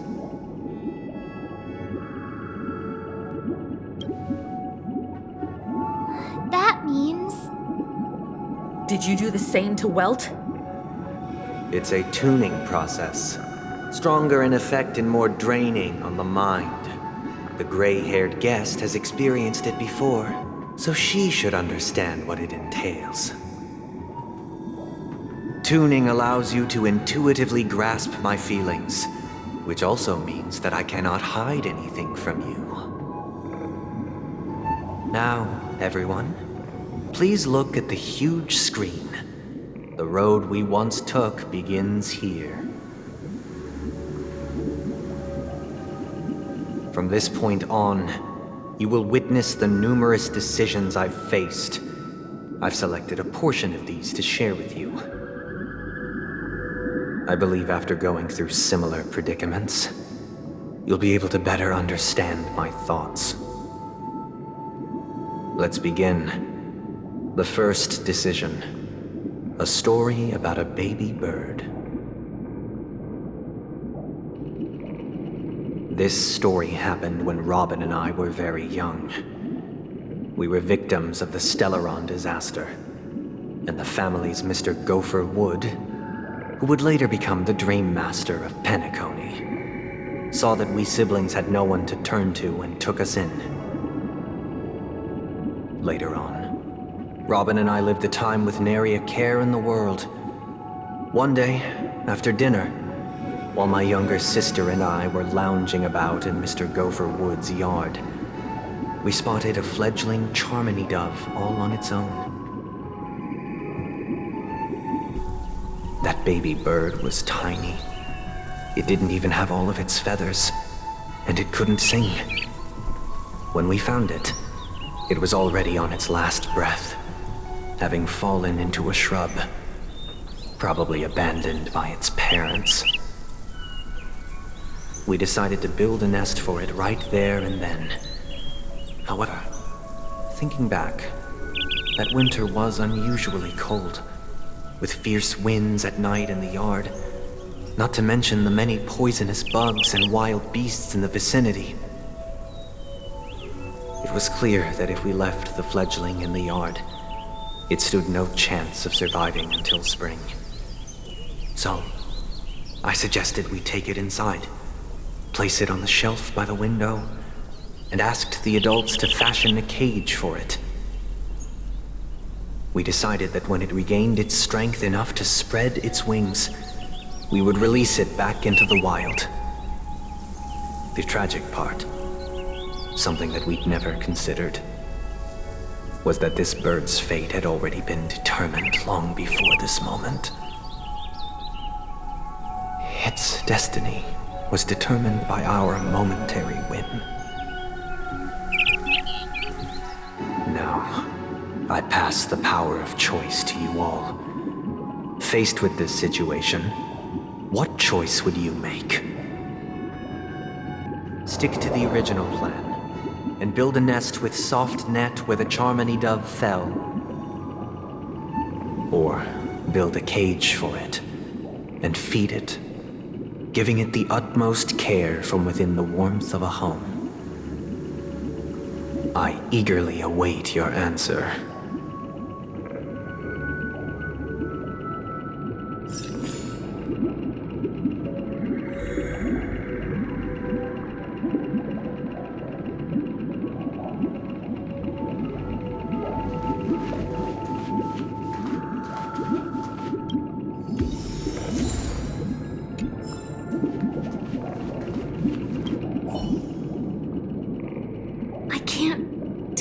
His intentions right now, but based solely on that question, I would probably choose to build that dove a cage. Even if I was gonna release it back into the sky, it'd have to be strong enough to fly first. If I left it where I found it, I fear it'd never get the chance to fly ever again.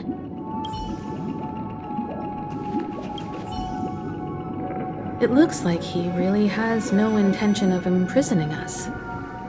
If it's just a quiz, I suppose it's fine to humor him. Back to the question. I would personally choose to build the little Charmony dove a cage. No special reason.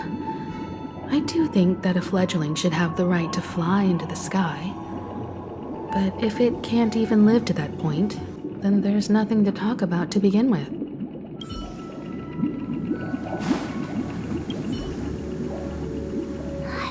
Just casually throws this kind of question at us? What exactly is his deal? But fine, I'll answer, I guess. If it were me, I guess I'd choose to build a cage for the little Charmony dove.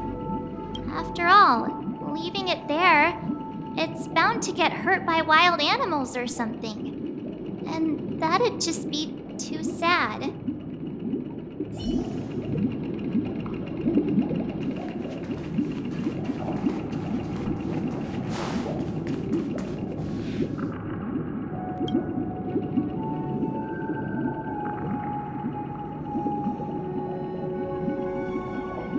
I'm happy to see that you made a choice similar to ours. If your mind is made up, let me reveal the outcome of this choice. We passionately nursed it back to health, preparing only the best food for it every day. We even preened its feathers. Later, on the day that Robin left Penacony, we opened the cage door and let it fly back into the sky. I watched it for a long while by the window, probably about 3 or so days. In those 3 long days, the little Charmony dove tried again and again to spread its wings to fly into the sky, but fell to the ground, only to keep trying. Finally, on the 137th attempt, it succeeded. But its attempt did not go perfectly. After flying unsteadily for a while, it fell to the ground, unable to grasp the direction of the air currents. The fall shattered its wings. It writhed helplessly in my embrace. But it was all for naught, finally succumbing to a painful demise. And in that instant, our tender care, our given love and hopes, they all became the inevitable push that sent it to its death. I deeply regret the choices we made. Next, let us head to the second decision. This time, it's the story of a dream chaser. This story happened when I was appointed as Bronze Melodia, a position exclusive to the Oak family, charged with listening to the problems and vexations of Dreamscape residents, and providing them with the relevant guidance. It was during that period that I had the opportunity to hear voices from all corners of the Dreamscape. Joy, sorrow, arrogance, regret. The complex tapestry of human nature that formed the world. And I was fortunate to catch a glimpse of it. He was a dream chaser, and an illegal stowaway. Just like the rest of them, he came to Penacony in search of a better life, except that, to most people, the price he paid, I suppose you could say it was everything. He told me, I sold everything I could at home. The house, the land, even his 2 children. He said he could not afford to raise them, and that at least they could eat if they lived as slaves. He had a plan in place. He would buy back his children once he had made his fortune, and enjoy Penacony's beautiful dream with them. Alas, his plan to smuggle himself was somewhat clumsy, and he was sniffed out by those pig-headed hounds. After hearing the Dream Chaser's story, I immediately appealed to the Bloodhound family to cease their pursuit. That way, at least he could live peacefully. But I was still too naive to the ways of the world. I did not anticipate that what I thought was a kind gesture would later lead to dire consequences. I'll tell you the outcome soon. For now, I'd like you all to make a choice. Will you do as I did, and try to convince the Bloodhound family to stop their pursuit, so that the Dream Chaser may live peacefully and realize his wishes? Or will you remain silent, leaving him to languish while the hounds are hot on his heels, until his inevitable judgment arrives? I look forward to everyone's decisions. Who knows? Perhaps they might even alter the outcome of this tragedy.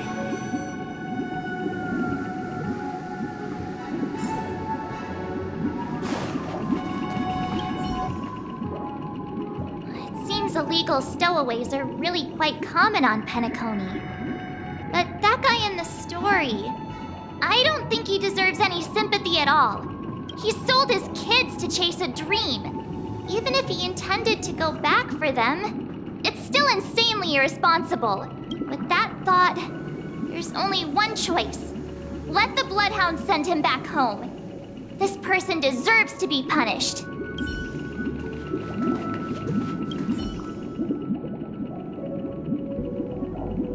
A dream chaser story. If I acted out of kindness, I would probably ask the Bloodhounds to stop their pursuit and lend him a hand. But what cruel repercussion would this choice result in? I think Sunday must have been deeply impressed by the limitations of the strong defending the weak through this incident.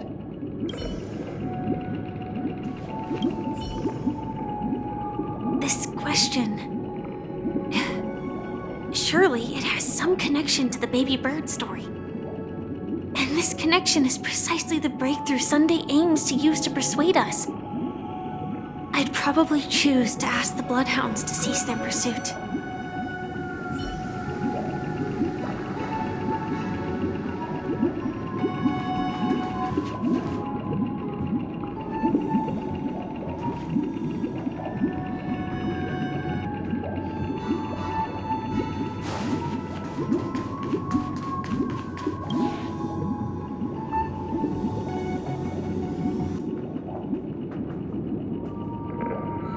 It seems you, like me, are pondering whether a different choice could have led to a better outcome. Sadly, his fate would only be more tragic. Say he never gets caught. he would only die from delirium. The methods with which illegal stowaways enter dreams are unorthodox, not flawless like the hotels. Living in the dreamscape would be a mere pipe dream. Should he be apprehended? Could the hounds afford to turn a blind eye? The answer is a definitive no.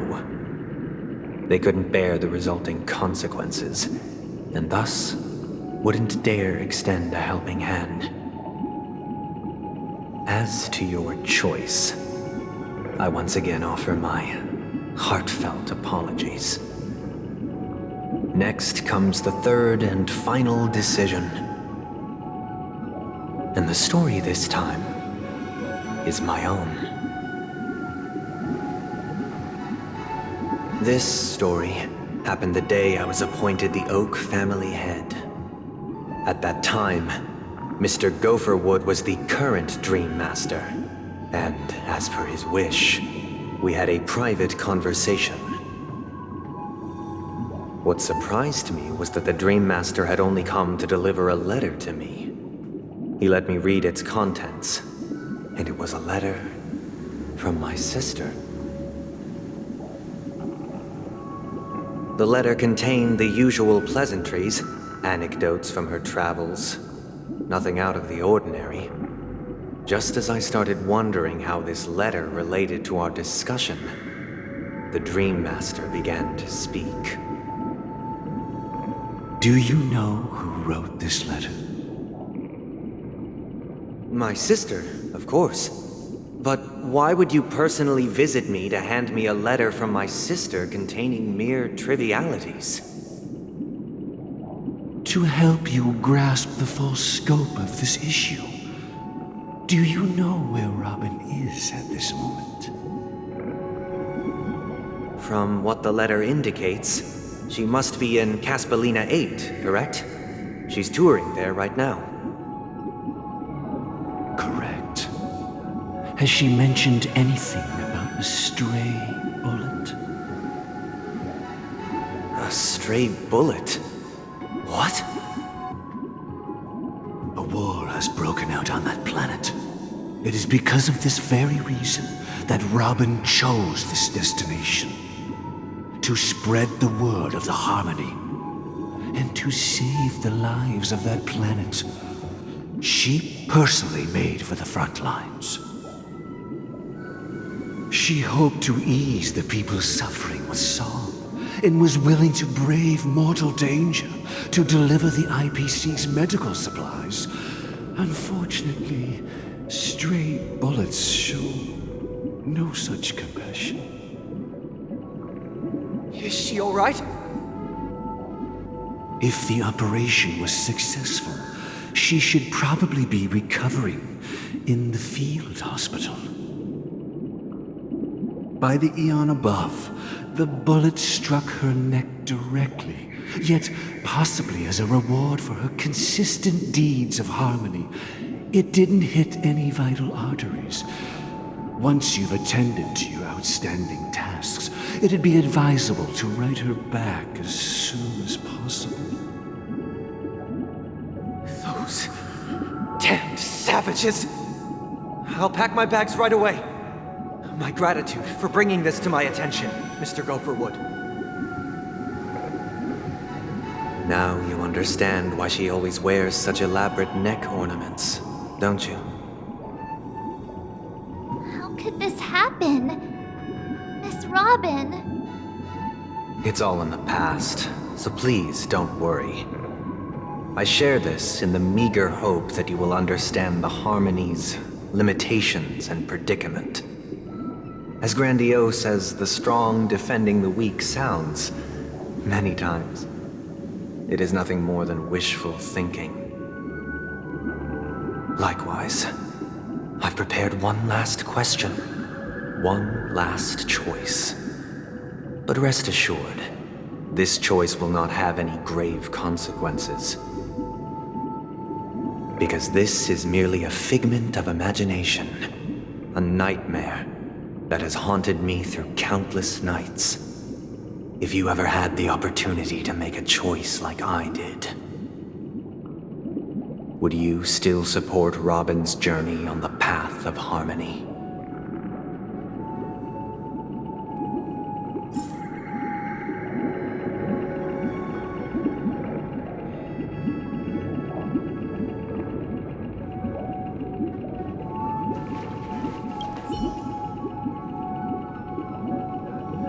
I often feel like I've dreamt of similar scenes on certain nights. In the dream, I see blurry faces.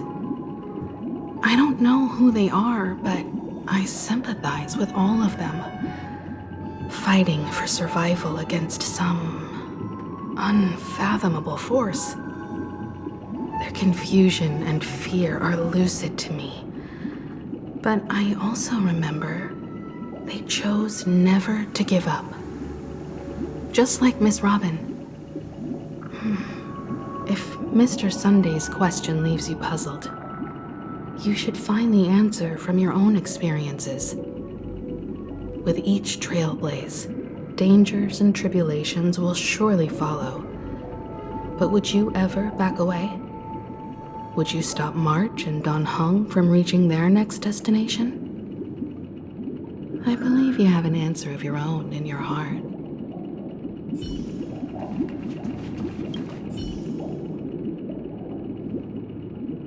Miss Robin's courage is admirable. And here I was thinking she was just another superstar celebrity.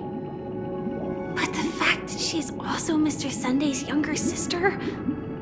No, I doubt he'd wish harm on his own flesh and blood, no matter how grand the ambition.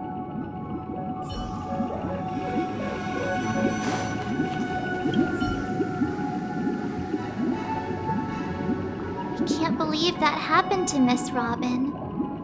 The strong defending the weak is a great mantra, but if I had to pay such a price, I don't know what I'd do.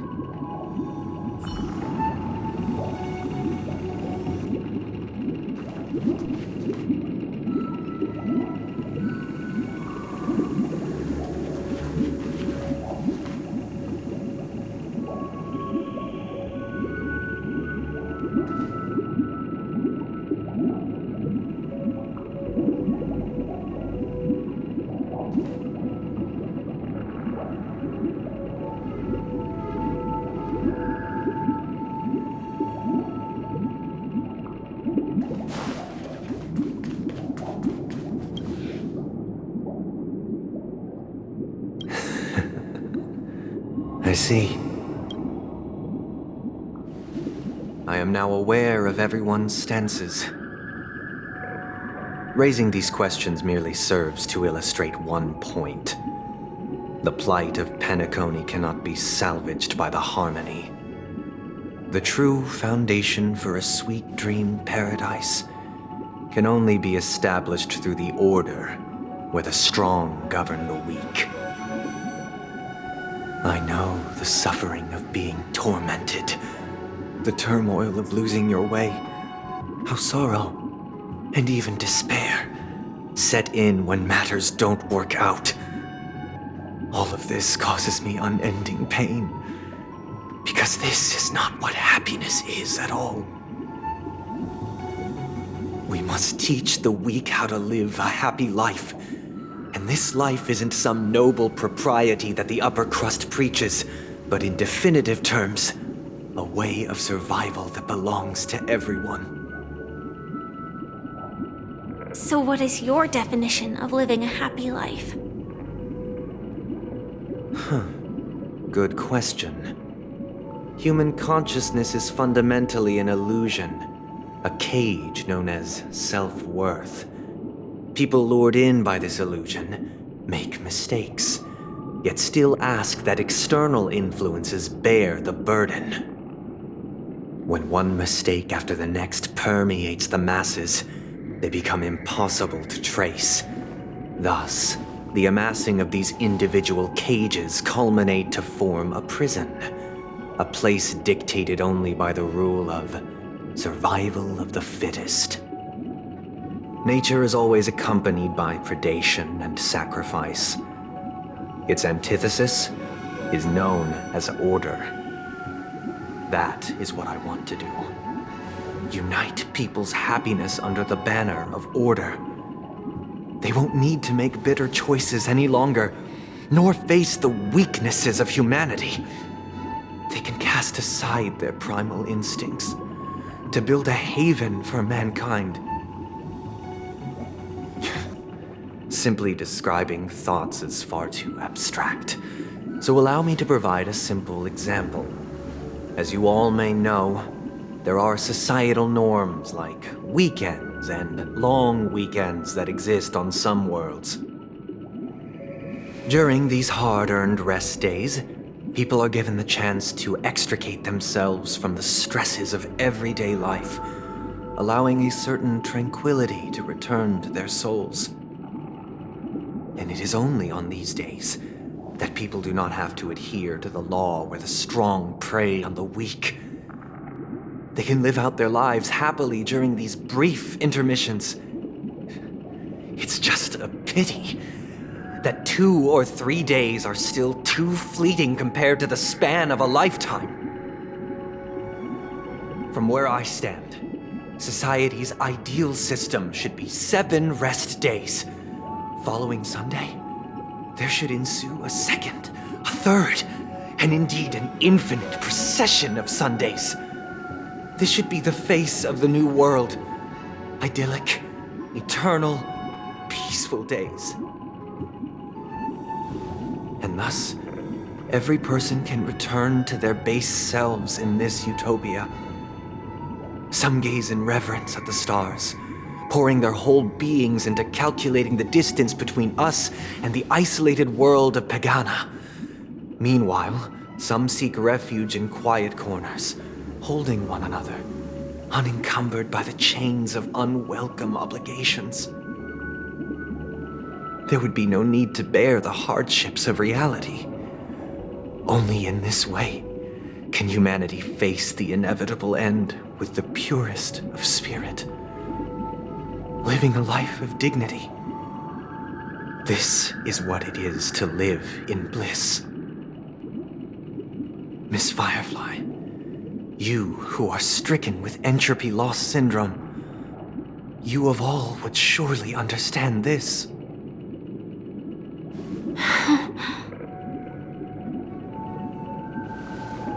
It sounds like a flawless theory.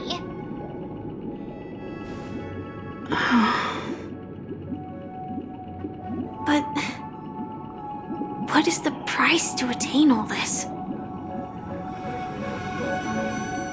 The cost is minute, merely a personal and eternal sacrifice. If this paradise is to be maintained for everyone, someone must remain trapped in solitary awakening until the end of the cosmos. Awakening. Which means that this so-called paradise is still a dream. Stepping into this paradise means forsaking reality, correct? It is not forsaking, but transcending. Flesh, blood, sorrow, weakness. If the physical is the root of spiritual suffering, it is only logical that we defeat it. But in this supposed bliss, people won't have defeated their demons.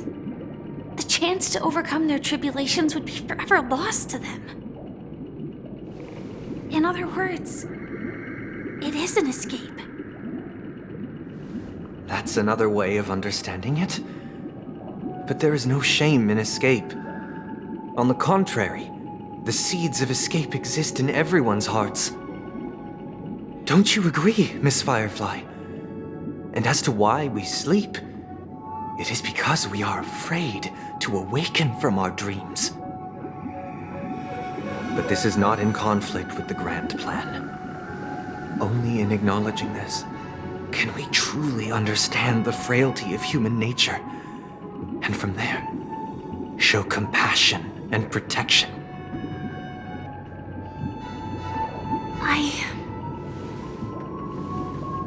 I admit that you are a born leader. Your perspective on humanity brims with pessimism. Yet you express compassion for all, even when your heart pities them. But unlike you, I live for the self. From my perspective, individuals making choices for themselves is their birthright. The want to escape may be innate in the weak. But whether they are weak or not, it is not up to another to decide. Perhaps in your mind, you also view me as weak?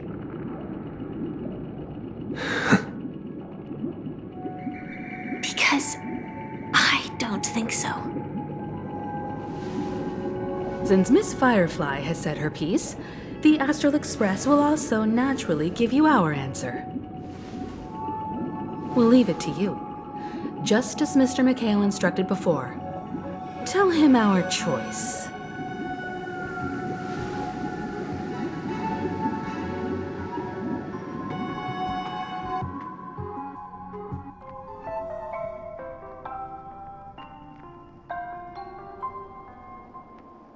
What is this place? Does this place ring any bells, Misha? I don't know, but I feel a sense of déjà vu. What is this place? It's the realm within a dream bubble. This was left to the Astral Express by a nameless, but weirdly, when we entered it, it was completely empty. Dr. Edward from the Dreamscape sales store told me that dreams are formed from memories, and a dream bubble can't take shape if its core is empty. So I thought you might be able to help us in unraveling this mystery, Misha. As a hotel doorman, you know Penacony best among us. I don't know much about dream bubbles, but if you want to figure out what this mansion is, I'll do my best. I'm counting on you then. Himeko, I still don't get it. Why were you so sure that Misha had a connection with this dream bubble? I wasn't sure. It was just a hunch. But since Misha feels familiar with this place, my hunch might be correct.